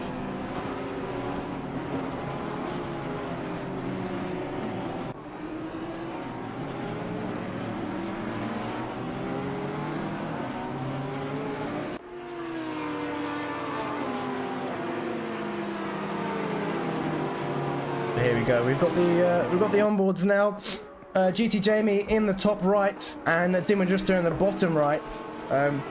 You can find their onboard links in our Discord, in the driver streams channel, if you want to check their channels out as well. But we've got them on our live stream as well. So you can see GT Jamie is currently P9. Katri now with the fastest lap of the race. GT Jamie is closing that gap slightly to Aston JB, and yeah, Dimadjuster still there holding on to Katri there with BST and NNA close behind. Looking at Yaya Pidayar now, who is still on the back of Bad Bones, hasn't been able to find a way past. So Bones holding on here, having quite decent lap times at the moment. Currently running in P10. Now this slipstream, is it going to be enough? I don't think it will be. They are carrying some damage and he's a bit too far back to make this one count. Yeah, it's not going to be close enough by the time they reach the end of the straight here. You can see there Demajuster. Oh, he's picked up a track limit warning there. You can see on the right hand side. Demajuster with his first track limit warning. And track limits is a big thing here at Paul Ricard. We only saw one drive-through actually in Division 2, which was quite surprising. I did expect some more. In fact, there are more penalties at Hungaroring than there were here. Well, yeah. But Hungaroring is also another easy track to pick up penalties. But this would be quite a quick lap time here for Demajuster, 155.5, but invalid, so it won't count towards his fastest lap. In fact, we can check what the fastest lap is of the race currently from Katri. You might not be able to see that, but it is a 155.502. So, well, Demajuster lapping very similar to Katri at the moment. And another track limit there, but it wasn't a warning this time, so we got off lucky with that one. What other battles are going on here? We've got Fednad and Martinez. It looks like Dasmo going for a move here on Fednad. Down the inside, he's going to be later on the brakes. Looks like he's already got that inside line. And yep, later on the brakes he goes. And he'll hold on to that position. Up into P13. And now we've got Nyman on the back. In fact, we've got Martinez, Dasmo, Fednad, Nyman, and Eye for an Eye now who's catching up. Walker's also catching up, and Tom Quarantine thereabouts as well. We've got Kerwin and Piroff battling for this position now. Tonsak in P21 is on the back of Piroff. Now Sherman, what's happened to Sherman? He's dropped right down the order. P26 here for Sherman. I don't see any damage on his car, but he's not liking this circuit whatsoever. You usually see Sherman up towards the top 5 really. But yeah, really not enjoying this, I don't think. Back to Besselink now. He's closed the gap to Colin Brander. Katri is actually closing the gap to these two up in front as well. Consistently lapping in the 155s. I think he's still got fastest lap of the race as Katri. So him and Demajuster are really closing the gap now to the top two, especially with the top two battling. He's going to slow them down quite a bit. Looking further down. Where is P. Mitch? Oh, he's dropped right down the order here. He's down into P24. Oh, he's got a bit of damage on his car as well. So something's happened to P. Mitch, I think. But no point pitting just yet. We've got CJJ Racer in P23. Only a second off of Oliasar as we head down towards turn 1. We still got this. Oh, still got this battle going on. Tonsak, Kerwin, and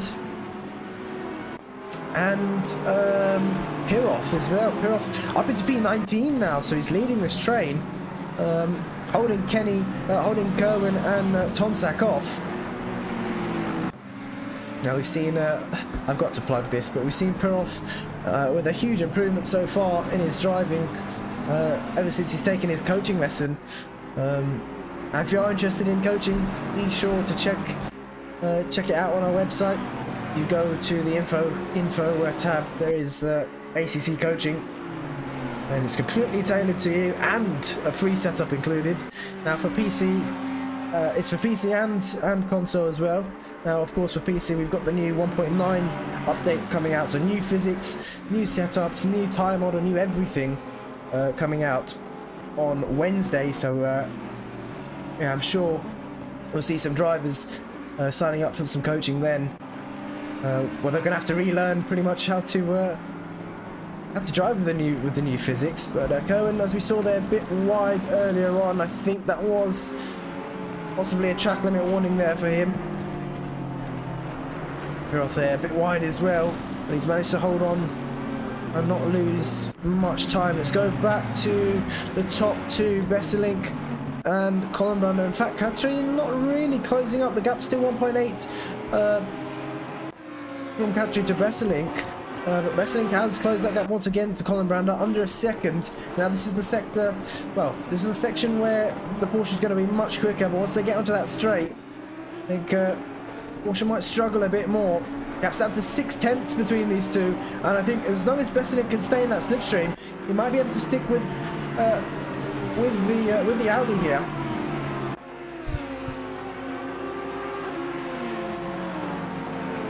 I believe he's not running a huge amount of wing in his Besselink either. Let's see if he can stick with this Audi or not. The Audi does look really mean there, and I think he's just managing to stick with the Audi. He has lost about a tenth there on the straight, but the slipstream's definitely helped him to at least stick with the Audi and not lose too much time.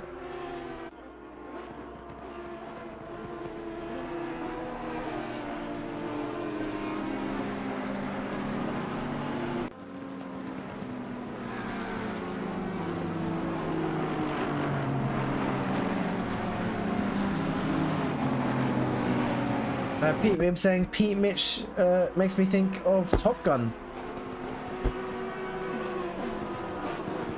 Yeah, I believe his name is his first name is Paul, but Big Al Sim Racing. Oh, Windsor saying Pete Mitch got hit by number 10. Number 10 is Sherman. Oh yeah, Sherman's not had a great race so far. He's into the pits now, in fact. So yeah, he hasn't had a good race so far. Like I said earlier, Sherman we usually see towards the top 5, so yeah, he's not had the best races at the moment. I think he may even retire the car now.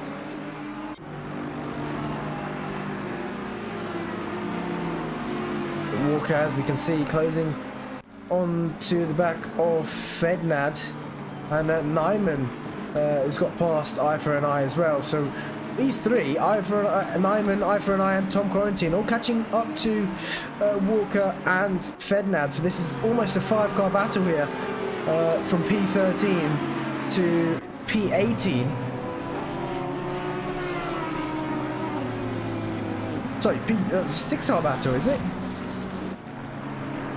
Yeah, Martinez has pulled away slightly, so let's say P14 to P18, so 5-car battle at the moment, and we might see a game of Snake down this long back straight. Everyone's going to be trying to stay in that slipstream, so they'll be following each other here. Although Nyman a bit far off to Walker to get any benefits from that slipstream, but look at the Ferrari coming through now. Nyman with that slipstream pulling alongside here, leaving a lot of space for Aston. I think he's got a slingshot past. Tom Quarantine trying to follow through, but he's not close enough, and that damage isn't going to be helping him either. Looks like Pirotto's lost a couple of positions here. Oh no, he's lost one position to Kerwin. He's now fending off Tonsak in P21. Oli Arsar now back onto this train here. And CJJ Racer in P23. P-Mitch closing the gap now to CJJ Racer. The gap is 2 seconds to those two. But looks like Colin Brando's down in P5.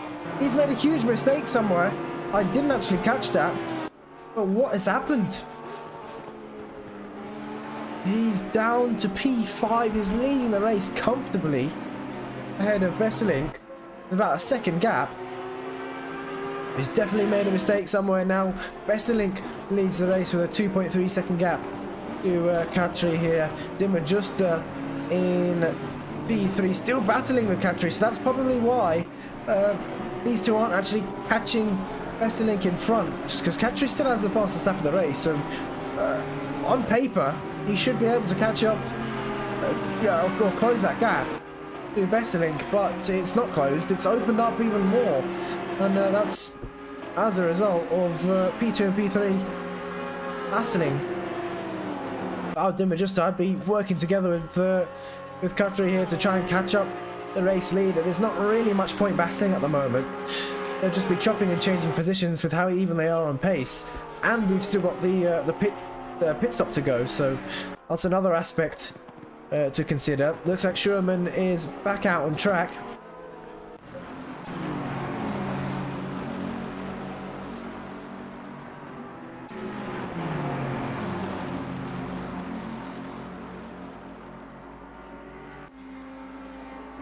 Tim and Mello saying you lost the car on the curb after the long right turn.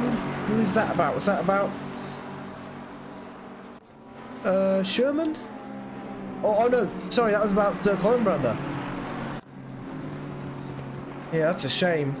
That's a really tricky corner with that exit curb. The car can easily bottom out there, especially if you attack it at the wrong angle. But watching Oliarasar at the moment, also known as Pav, and this is a great battle going on. It's Oliarasar on the back of this battle. Ooh, very, very close there to Tonsack, following the McLaren in front, then Pirov, then Kerwin, and Pirov has actually closed that gap to Kerwin, so it's not 8/10 between these two, it's much less now as they go through the final corner. Bit late on the brakes there for Pirov. He's allowed Kerwin to pull away ever so slightly. Pit window is open. There we go, pit window is now open. You can see Beauty Jamie in the top right there. Looks like he's got no track limit warnings at the moment, so that's good for him. Yeah, no warnings there for him. Currently running in P9, only a second off of Aston JB. He's definitely closing in on them. The gap was close to 2 seconds, I think, a while ago. But yeah, he's catching up, is Jamie. And well, that Honda's got some serious straight line speed within a second now, almost, to Aston JB. We've still got this battle going on now, and Pirov not in the best position. He's got 2 cars behind him who are going to have the slipstream, but actually no, he's all right. I don't think Tonsack is actually close enough to benefit from that slipstream, but Oliarasar is, and he pulls to the inside here. Tonsack, nothing much he can do here but apart from hold his line, and if you can get a better exit out of the corner, this right-hander coming up, and in the McLaren, if the setup is right, you do not have to brake for this corner, but let's see what he can do. At least for the SimZone setups, you don't have to brake.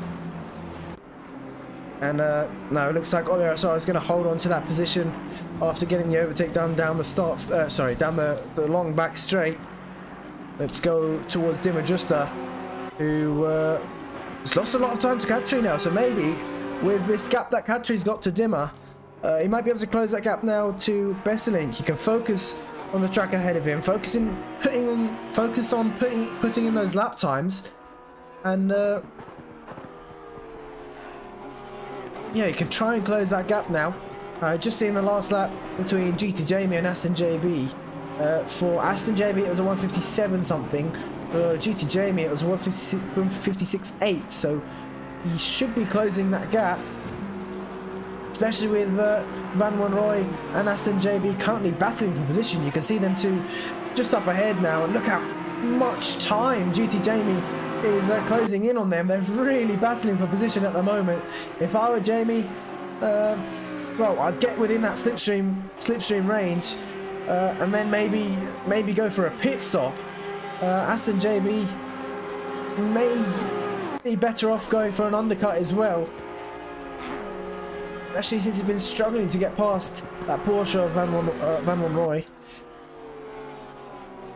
Looks further down, looks like Adrian on the back of Colin Brander. Colin Brander has closed the gap to BST NNA, but struggling to get past at the moment. Bit wide there for BST NNA onto the blue section of the track. That's usually where all the marbles are on the circuit as well. You really don't want to be there.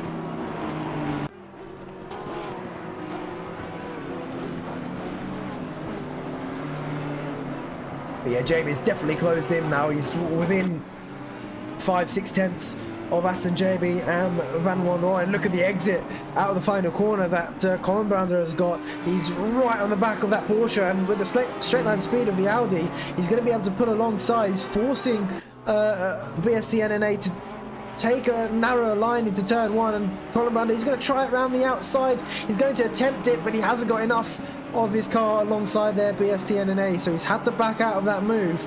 And the Porsche holds on. He might have to go defensive here because Adrian is right on his tail now. And he does go defensive. Late move down the inside from Adrian. Has to back out of that, almost clipping the back of that Audi. And looks like we had one of the back markers there. I think that was CJJ Racer just moving out of the way there for the cars on the lead lap. He has served his mandatory pit stop as CJJ Racer.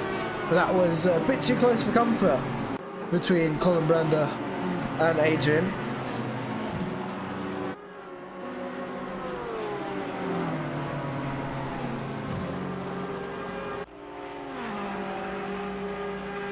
Very close for comfort between those two.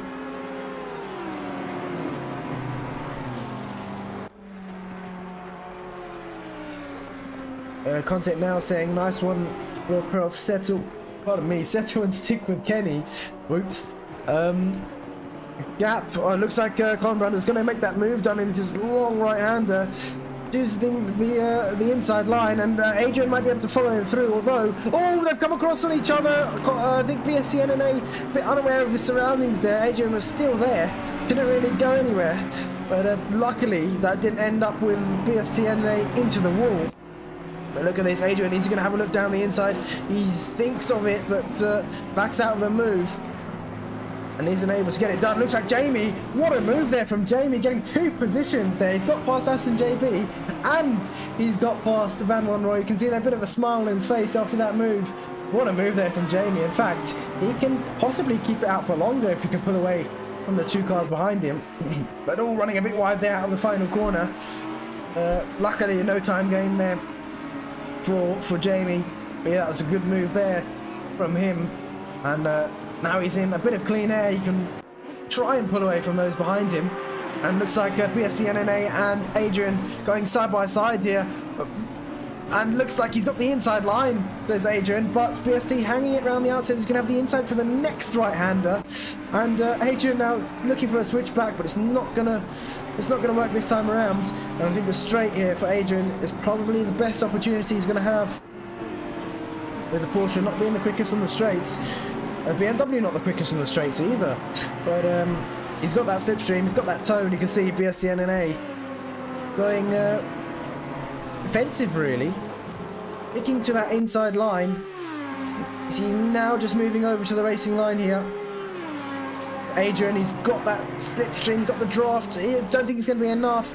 Eye for an eye with a drive-through penalty now. No, it is going to be enough for Adrian. Down the inside he goes, and he's going to make that one stick. Up into P5 goes Adrian. But yeah, drive-through penalty, unfortunately, for eye for an eye. That will be for track limits, and I think he has he retired the car?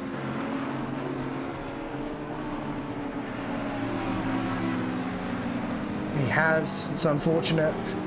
Sherman saying he has struggling with his internet, so that's probably why he's been having some issues.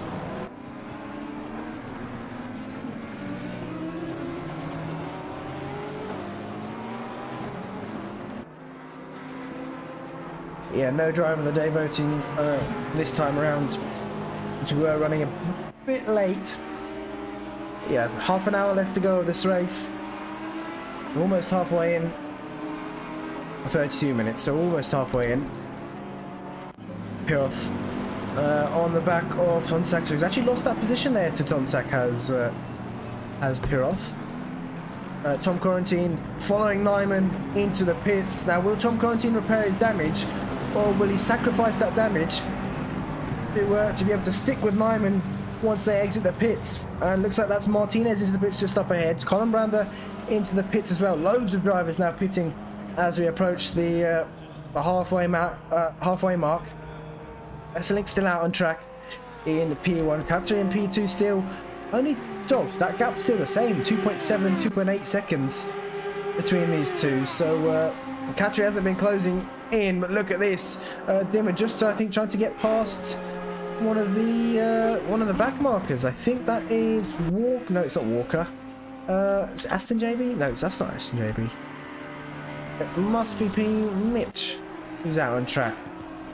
Yeah, it looks like he's let Dimmer just through. P. Mitch has served his mandatory pit stop. Now looking at this battle, I saw ahead of Kerwin, who's then followed by Tonsak. We've got a bit of traffic separating them though. Yaya Peter after his pit stop is on the back of Van Wanrooy. Where's Colin Brander? Colin Brander ahead of Van Wanrooy, quite far ahead actually, 8 seconds. So nothing to worry about there. He's in clean air now. They look towards Kerwin, who's got fednad behind him. Not super close to make a move, but his presence will definitely be known. And I'm sure Kerwin will be looking in his rearview mirror, knowing that fednad is there. Very deep on the brakes there from fednad. In fact, he's made the corner just about, but looks like a good exit out of the final corner there for Kerwin. Neither of these two pitting, neither of these three pitting. They're staying out on track, these three.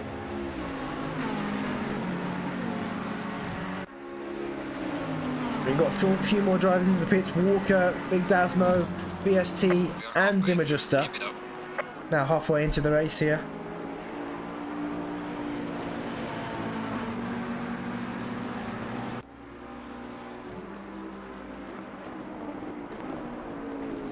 Well, Pro saying second stint in the comments. Because I'm driving, not commenting.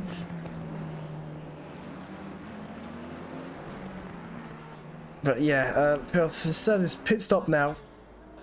And he is about 4 seconds behind Quarantine. Now, he was battling with Kerwin, fednad and Tonsak before the pit stop. So these three still yet to pit. It'll be interesting to see where Piroth comes out in relation to them once they've pitted. Yaya Peter look very, very close to the back of Van Wanrooy here. Yaya still carrying that damage he had in the first stint. Looking like he's got the pace though to get past the Porsche of Van Wanrooy. He's left the door open here. Cameraman, switch. Okay, this is not the best camera angle. There we go. We'll move on to this one. But no, it didn't look like Yaya PTR was able to get that move done.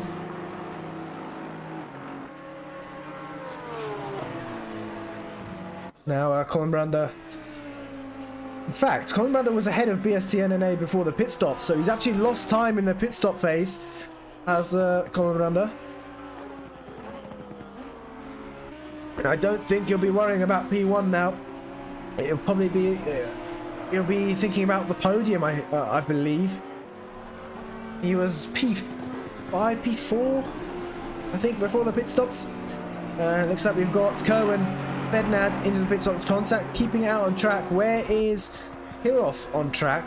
Piroth coming down the back straight here. Seems to be quite far back, Piroth. They've just entered the pits. Fednad, Kerwin, and it is about a 25-30 second pit stop.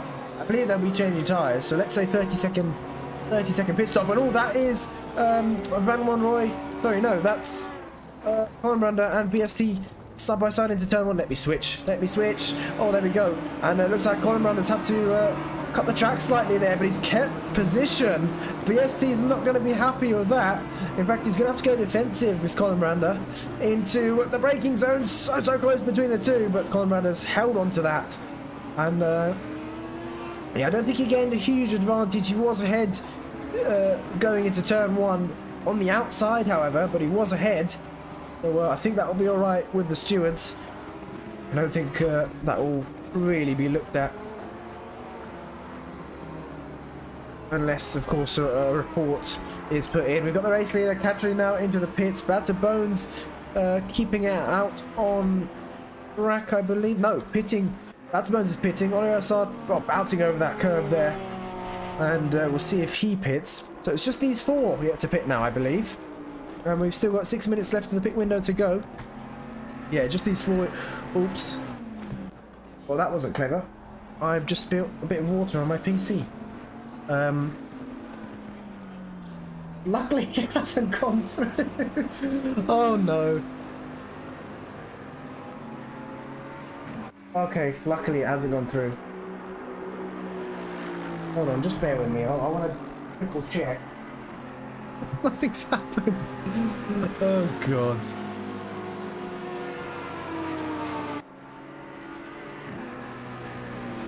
Well, it's all fine. It's all fine. Not going. What is it stuck on now? Well, that's what it's stuck on. Not going well for me today. I damaged my monitor ever so slightly. And I saw with a huge slide there. Yeah. Damaged my monitor ever so slightly. I mean, you can't see the damage, but tiny little mark. It's whatever. These things happen. Yeah, my PC is okay. But yeah, looks like Per-Olav 5 seconds. 5-6 seconds back to Kerwin, who's on the back of Quarantine now. So Quarantine's got the move done on Kerwin. Nyman's got past as well. Kerwin's lost quite a few positions after the pit stop phase. Walker, in fact, P. Mitch in P22, locking up that front left into the braking zone for the final corner. Has got Pala behind him. They're only about 3 seconds back to Fednad. Fednad's lost a lot of time in the pit stops as well. He's behind Per-Olav now. 6 seconds behind Per-Olav. So Fednad with not the best pit stop whatsoever. Let's go back to Besselink and Katri. The gap between those two. Oh, what's happened to Fednad? Has he run out of fuel? Has Fednad not put any fuel in? He's stopped on the circuit. What has happened to Fednad? He stopped on the exit of turn 2. We've got yellow flags on the exit of turn 2 there. Besselink still leading the race comfortably. Colin Brander ahead of BSTNNA now, as we saw. But BSTNNA not letting him out of sight here. GT Jamie quite close now as well. And in fact, P1's going to be Besselink, P2's going to be Country, P3 is going to be Dim Justa. So even for Colin Brander, I don't think a podium is on the cards here. Sky Adrian is quite far ahead at the moment. Yeah, Jamie's going to have, if he can stick with these two, he's going to have a great run on that long straight. And yellow flags for Fednad. Oh, he's got going once again, so maybe he had to attend to something very quickly.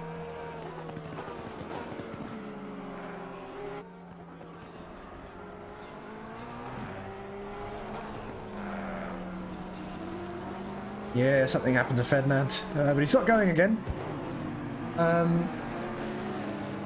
Yeah, Pete, one of those days. Contentnow saying Kenny must have fixed his damage. Yeah, he didn't have too much damage, but I'm not sure if he fixed it. It's quite hard to tell, but out comes Ole Assar there from the pits, not too far behind Kerwin actually.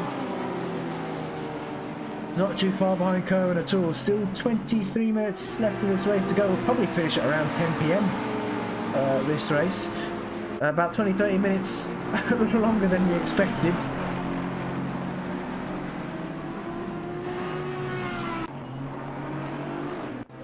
But here we go, BSTNNA still sticking with Colin Brander. Colin Brander actually closing the gap to Adrian now.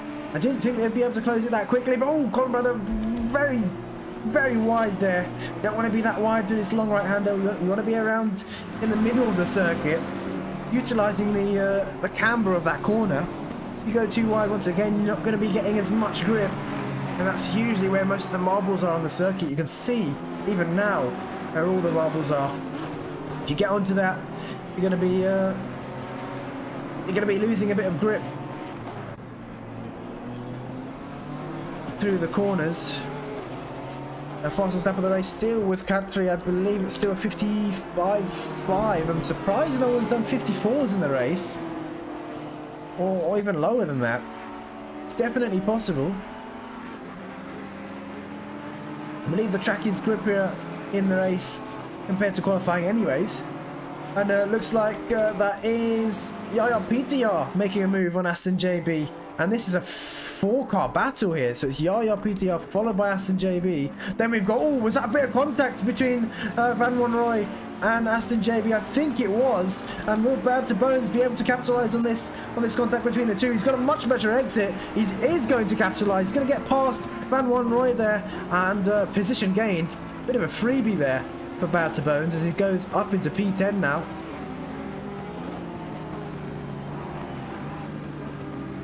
And looking at GT Jamie, wasn't able to stick with BST NNA and Colin Brando. He's about 2 seconds back now.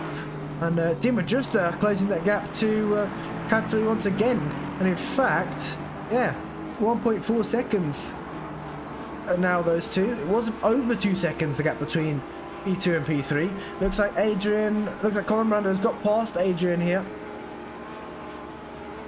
And let's see what's going on. Oh, look at the closing speed there from Bones. And looks like Aston JB thinking about going defensive. Bones is opening up the corner for himself here. Is he going to go for an over and under? Doesn't look like it. The exit speed from the Porsche behind though. Van Wanrooy looking for a move down the inside. Bones has left in the room. Van Wanrooy still on the inside line here. And I think Bones is going to have to concede that position. He does. A bit of oversteer there for Bones. Really sideways there. But he's got going once again. And I've just noticed there's with the helicam, there we go, pit windows closed.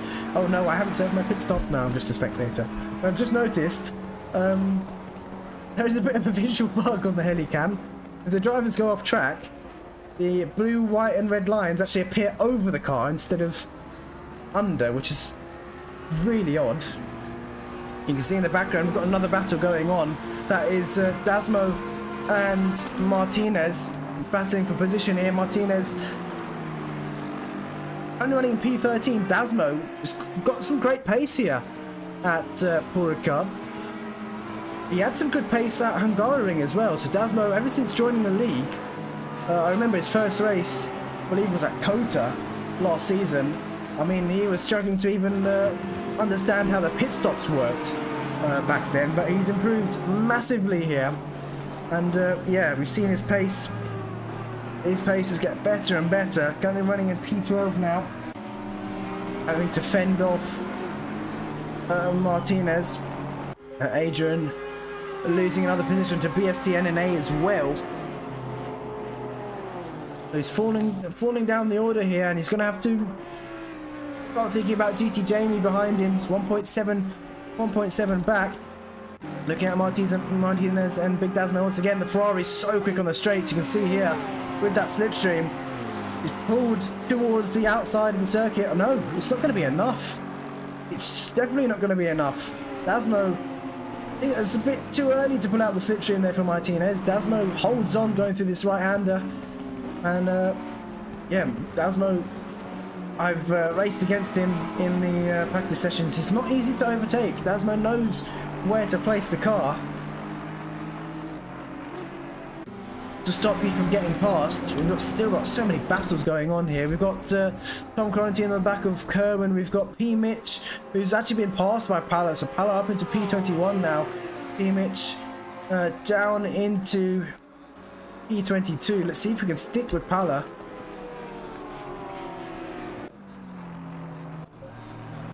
Van Wanrooy now losing time to Aston JB, 1.2 seconds back. We've got Martinez still on the back of Dasmo. Oh, it was 1/10 as they exited the final corner, but as we've crossed the line, looks like Dasmo got a bit of a better exit. Look at that closing speed into turn one. Kerwin with a drive-through penalty, so that's for track limits there, and that's going to drop him down loads of places here. He might actually be okay. I think maybe even Piroth might be able to get past. Yeah, I think Kerwin's going to drop right down the order here with that drive-through penalty. Such a shame. Drive-through track limits are so brutal here at Paul Ricard. But he's going to have to serve that within 3 laps, I believe. Martinez still struggling to get past DasStopsChild. This is what I was talking about. It's not easy to get past DasStopsChild, but that gap seems to be quite close here. It's usually within 2-3 tenths is where you really feel the pull of the toe of the slipstream, and I don't think Martinez is there yet. In fact, he might be getting it now, but there's just not enough of the straight to get past here. And DasStopsChild holds on once more. Imajusta we saw was closing up towards Cat 3, but that gap's still staying at 1.7 seconds. But it's actually gone up, 2.4 now. Probably lost a bit of time there. Van Wanrooy nicking within a second of Aston JB actually. Aston JB running in P9 at the moment. He was battling with Yaya PTR, but Yaya has now pulled away by nearly 2 seconds here. It's over 2 seconds now. No, nearly 2 seconds. Owen's still out on track. Oh, he hasn't exited the final corner yet. He might think about pitting this lap. Doesn't really need to defend yet. There we go. I was going to say he doesn't really need to defend from the drivers behind because it won't matter with that drive through. So he's into the pits now. Quarantine and Oliasar have got past. Nyman's going to get past now as well. Piroth there just exiting the final corner also is going to get past. There we go, he's passed now. You can see there Kerwin on the left just about. Tonsak's going to get past as well. That's dropped Kerwin down so many places. Such a shame. Even Pala I think might get past. Yeah, Pala's going to get past. And P. Mitch is going to get past as well. So Kerwin, with just a drive-through penalty, has dropped down into P21. That's so many positions lost with a drive-through penalty. It's such a shame because Kerwin was running quite well there. He's running really well. And Oliasar and Quarantine going side by side. It looks like Quarantine has repaired his damage in the pit stops. And yep, they're still side by side here. We've got a great view from the helicam. And no one's really gaining or losing out here. But the inside line is going to be favoured here for Tom Quarantine, and Oliasar has got a better exit. Had to slam on the brakes there because he got that much of a better exit. He's going to look towards the inside line, hooked on the inside curb. Not really where you want to be because it can unsettle the car quite a lot, but he's got that done. Using the inside line, they're using the cam with the corner to get the car turned in. And there we go. Up a position he goes. And Quarantine not able to fight back just yet.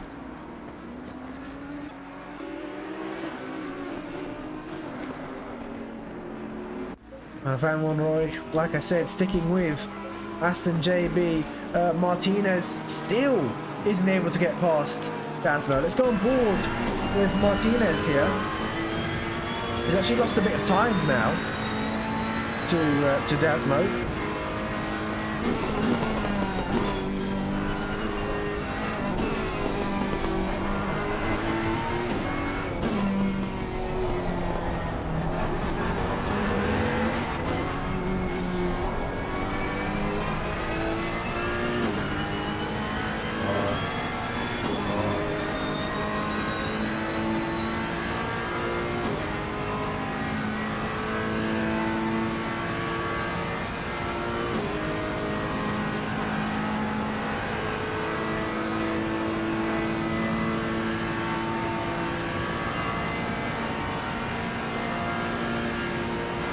Yeah, it's got the slipstream. It's not going to be enough, so he's hardly closed in on the straight.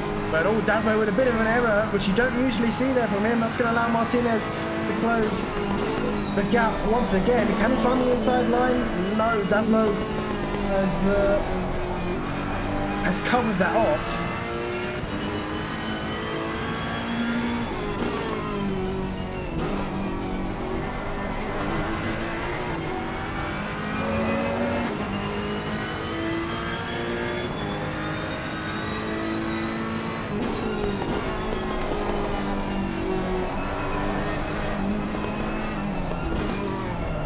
And interesting line there from Martinez. Thought about going down the inside Wasn't going to work though.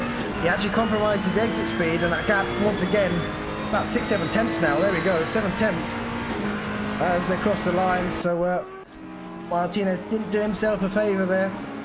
Aston JB now has closed the gap to Yaya PTR, and Van Roy still there. In fact, the gap between Aston and Yaya is exactly the same between the gap as the gap between Van Roy and Aston. That's definitely going to change as they cross the next sector line, which is now. There we go. Still very, very similar. They are lapping quite even pace, these three. Tom Quarantine still sticking with Oliver SR after he made the move. Kerwin 5.7 seconds back there to P. Mitch. Wonder if you can close that gap in 11 minutes. Tonsak on the back of Piroth now. Now Piroth has been alright actually. He's still ahead of Tonsak. You see they're taking a much better line there than Tonsak. He's going to keep his exit speed higher, and I think he might be safe on the back straight here with the McLaren behind him.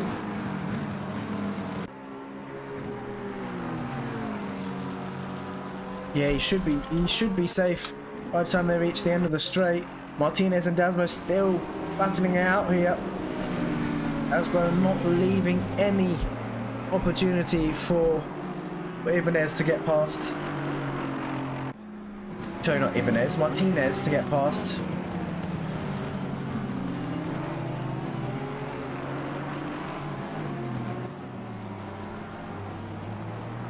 And there we go, better exit this time around for Martinez. He's a better chance of sticking with Dasmo as we approach turn 1. Once again, not close enough to get a move done.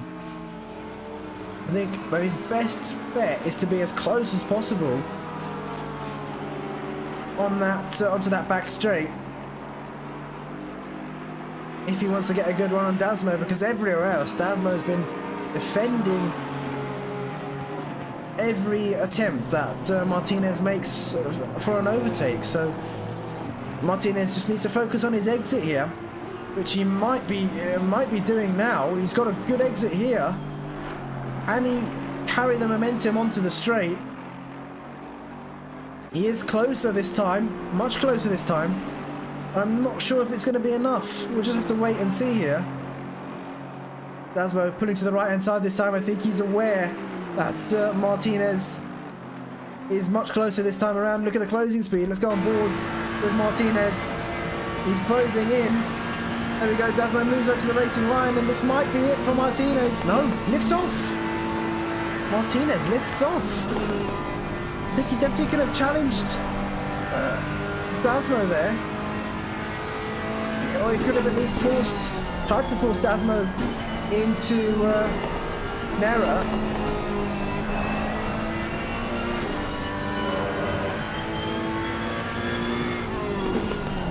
But no, I think Martinez being a bit too cautious now at the end of the race. Only 8 minutes left to go. Van Roy is right at the back of Aston JB here.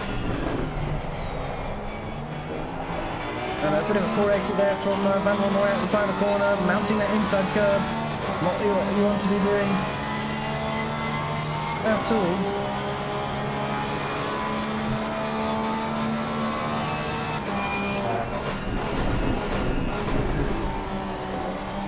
We've got a few more comments coming in. Walker, P18, yep. And Roy looking for a move down the inside there. He had a look, tried to throw the dummy. Aston JB's got a bit of damage on that Audi of his.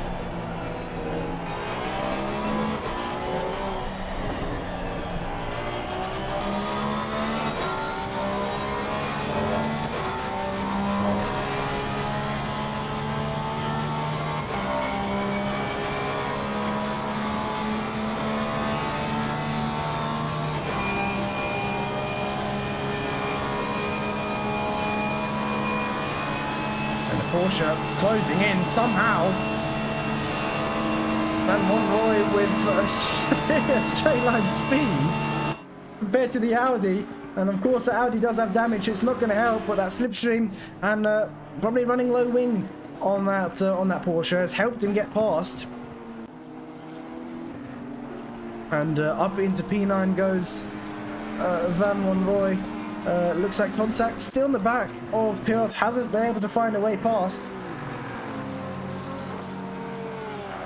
And Per-Olav there trying to break the slipstream, moving back over to the racing line. Yeah, it doesn't look like it doesn't look like that McLaren of Tonsak's going to be able to close up to Per-Olav on the straight. And looking at the gap between Curtin and P-Mitch, down to 3.4 now. So he's well 2.7 now, so he's about half that in about 4 or 5 minutes. So it's definitely possible for Curtin to catch up to P-Mitch and get an overtake done. Aston JB has lost that position, of course, on the straight to Van Wanrooy. But he's now got to stick with him, and the roles are reversed. So Aston JB is going to be in the slipstream this time around. And Van Wanrooy is going to have to do well, there's not much he can do here. And in fact, I think he's got a bit of a poor exit out of the previous corner.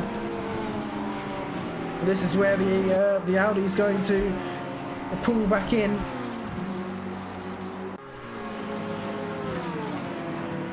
Let's see here. Oh, if we can get an onboard. There we go. Only he is trying to pull back past.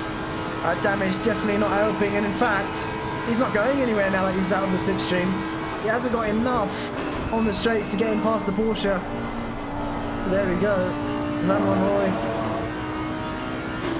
holds on. And now we've got a 3-car battle here. Per-Olav, Contact who's much closer this time around, and Palla in P20.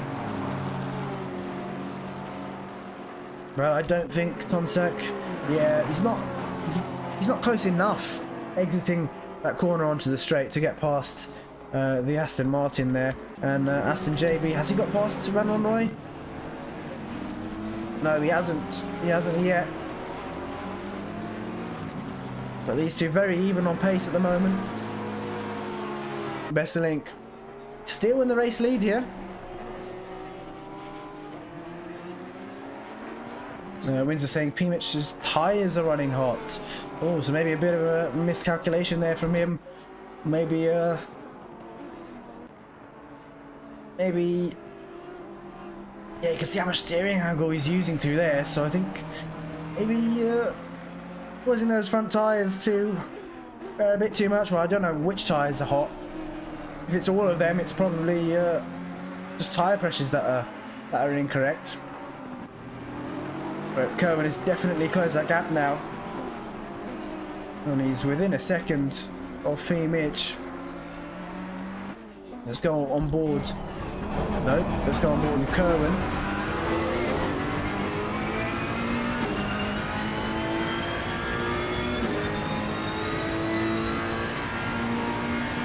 Curtin's running out of time here to get this move done, but he has closed that, what, that 5-second gap in about 7 minutes. A bit of a short shift there from Curtin, just to stop the rear from coming out. Look at the exit he's got out of turn 2. Pulls towards the inside. And he's going to be later at the brakes. No, backs out of here. And P-Mitch holds on to that.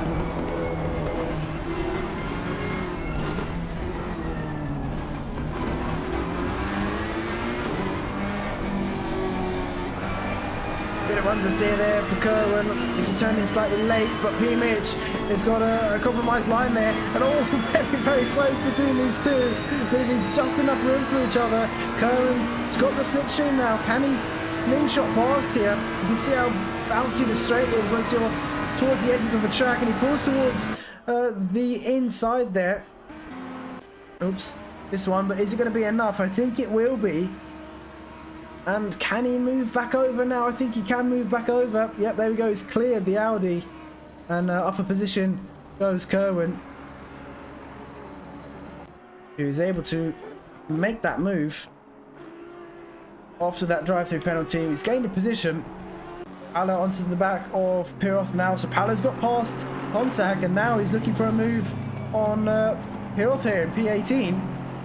Per-Olav, is it one more lap or 2 more laps to go? Besselink. Yeah, I think it's 2 more laps to go. Or where is it? Per-Olav, he's going to have to go defensive. No, he's left the door wide open here. Coming into turn 1, that's going to allow the Porsche to have the inside line. And yeah, Per-Olav not going defensive, surprisingly, into turn 1. He's lost that position. The Paolo down into P19. Goes Per-Olav. Is he going to look for a move? He's going to better exit out of turn 2. And he's going to look for a move late to the brakes. And in fact, he's forced Paolo to go deep into the corner. And is now Tonsak going to go for a move? No, he's not. Opened up the corner a bit too much there, but a bit of a mistake there from Per-Olav. He's now going to have to defend from Tonsak. Yep, final lap now for Besselink. Now this time Tonsak is much closer. Let's see what he can do. Nah, it's not going to be enough.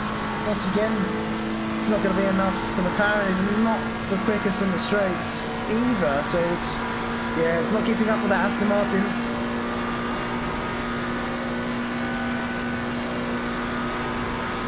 It's McLaren straight line speed for you.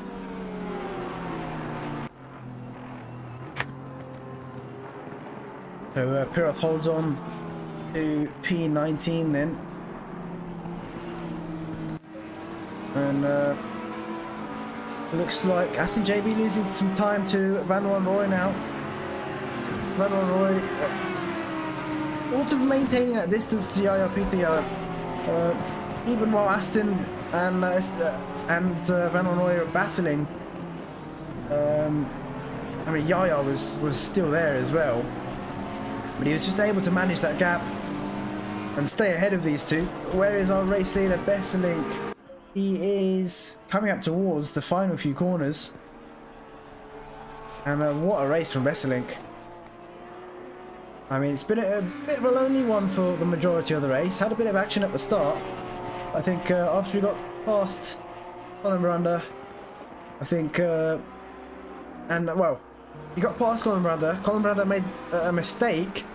And then since then, it's just been a bit of a Sunday drive here for Besselink.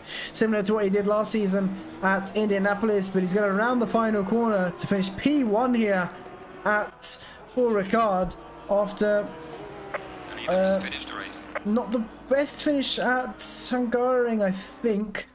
But Katri's going to cross the line here in P2 with Dim Adjuster just 3 seconds behind there in P3. So the podium there is Besselink P1, Katri P2 and Dim Adjuster P3. Colin Miranda was actually closing that distance to Dim Adjuster. He's going to finish in P4. BST NNA, they're crossing the line in P5. Adrian's going to cross the line in P6. GT Jamie in P7. Yaya PTR in P8. Van Wanrooy in in P9, Aston JB in P10, Batterbones P11. Look how close it was between Batterbones and Aston JB. 7/10 as they cross the line here. Got a bit of a car park at the end. Martinez is going to cross the line in P13 here. Wasn't able to get past Dasmo. And P13 it will be, but look at this. We've got Walker's going to cross the line in P14. Oriasar is going to hold on to P15, and the Tom Quarantine is going to cross the line in P16, all within a few tenths of each other. Nyman's going to round the final corner and finish in P17. Looks like Fednad, as we saw, was stopped on the exit of turn 2 earlier on. Not sure what happened to him, but he's P24. Nyman P17. Palla's going to cross the line in P18. Per-Olav in P19. Tonsak P20. Kerwin going to round off the final corner in P21. And Cohen P21, P Mitch P22, and the last one, CJJ Racer P23. So there we have it, ladies and gents. Had a couple of retirements. I believe Sherman's internet yeah, didn't help him. Eye for an eye, got a drive-through penalty, and then quit. Looks like his spot's going to be given to someone else. I believe he's not racing anymore. But yeah, there we go. Bestlink P1, Country P2, and Dimmer just P3. What a race we had here in Division 1. But that's it for tonight. 10 o'clock now actually as well. So yeah, that's it for tonight. We've got our PC season starting not this week, next week. I think we may have to delay one of the championships, but spaces are filling up really fast now, so if you haven't signed up, now is the time to do so. Yeah, appreciate that, Pete.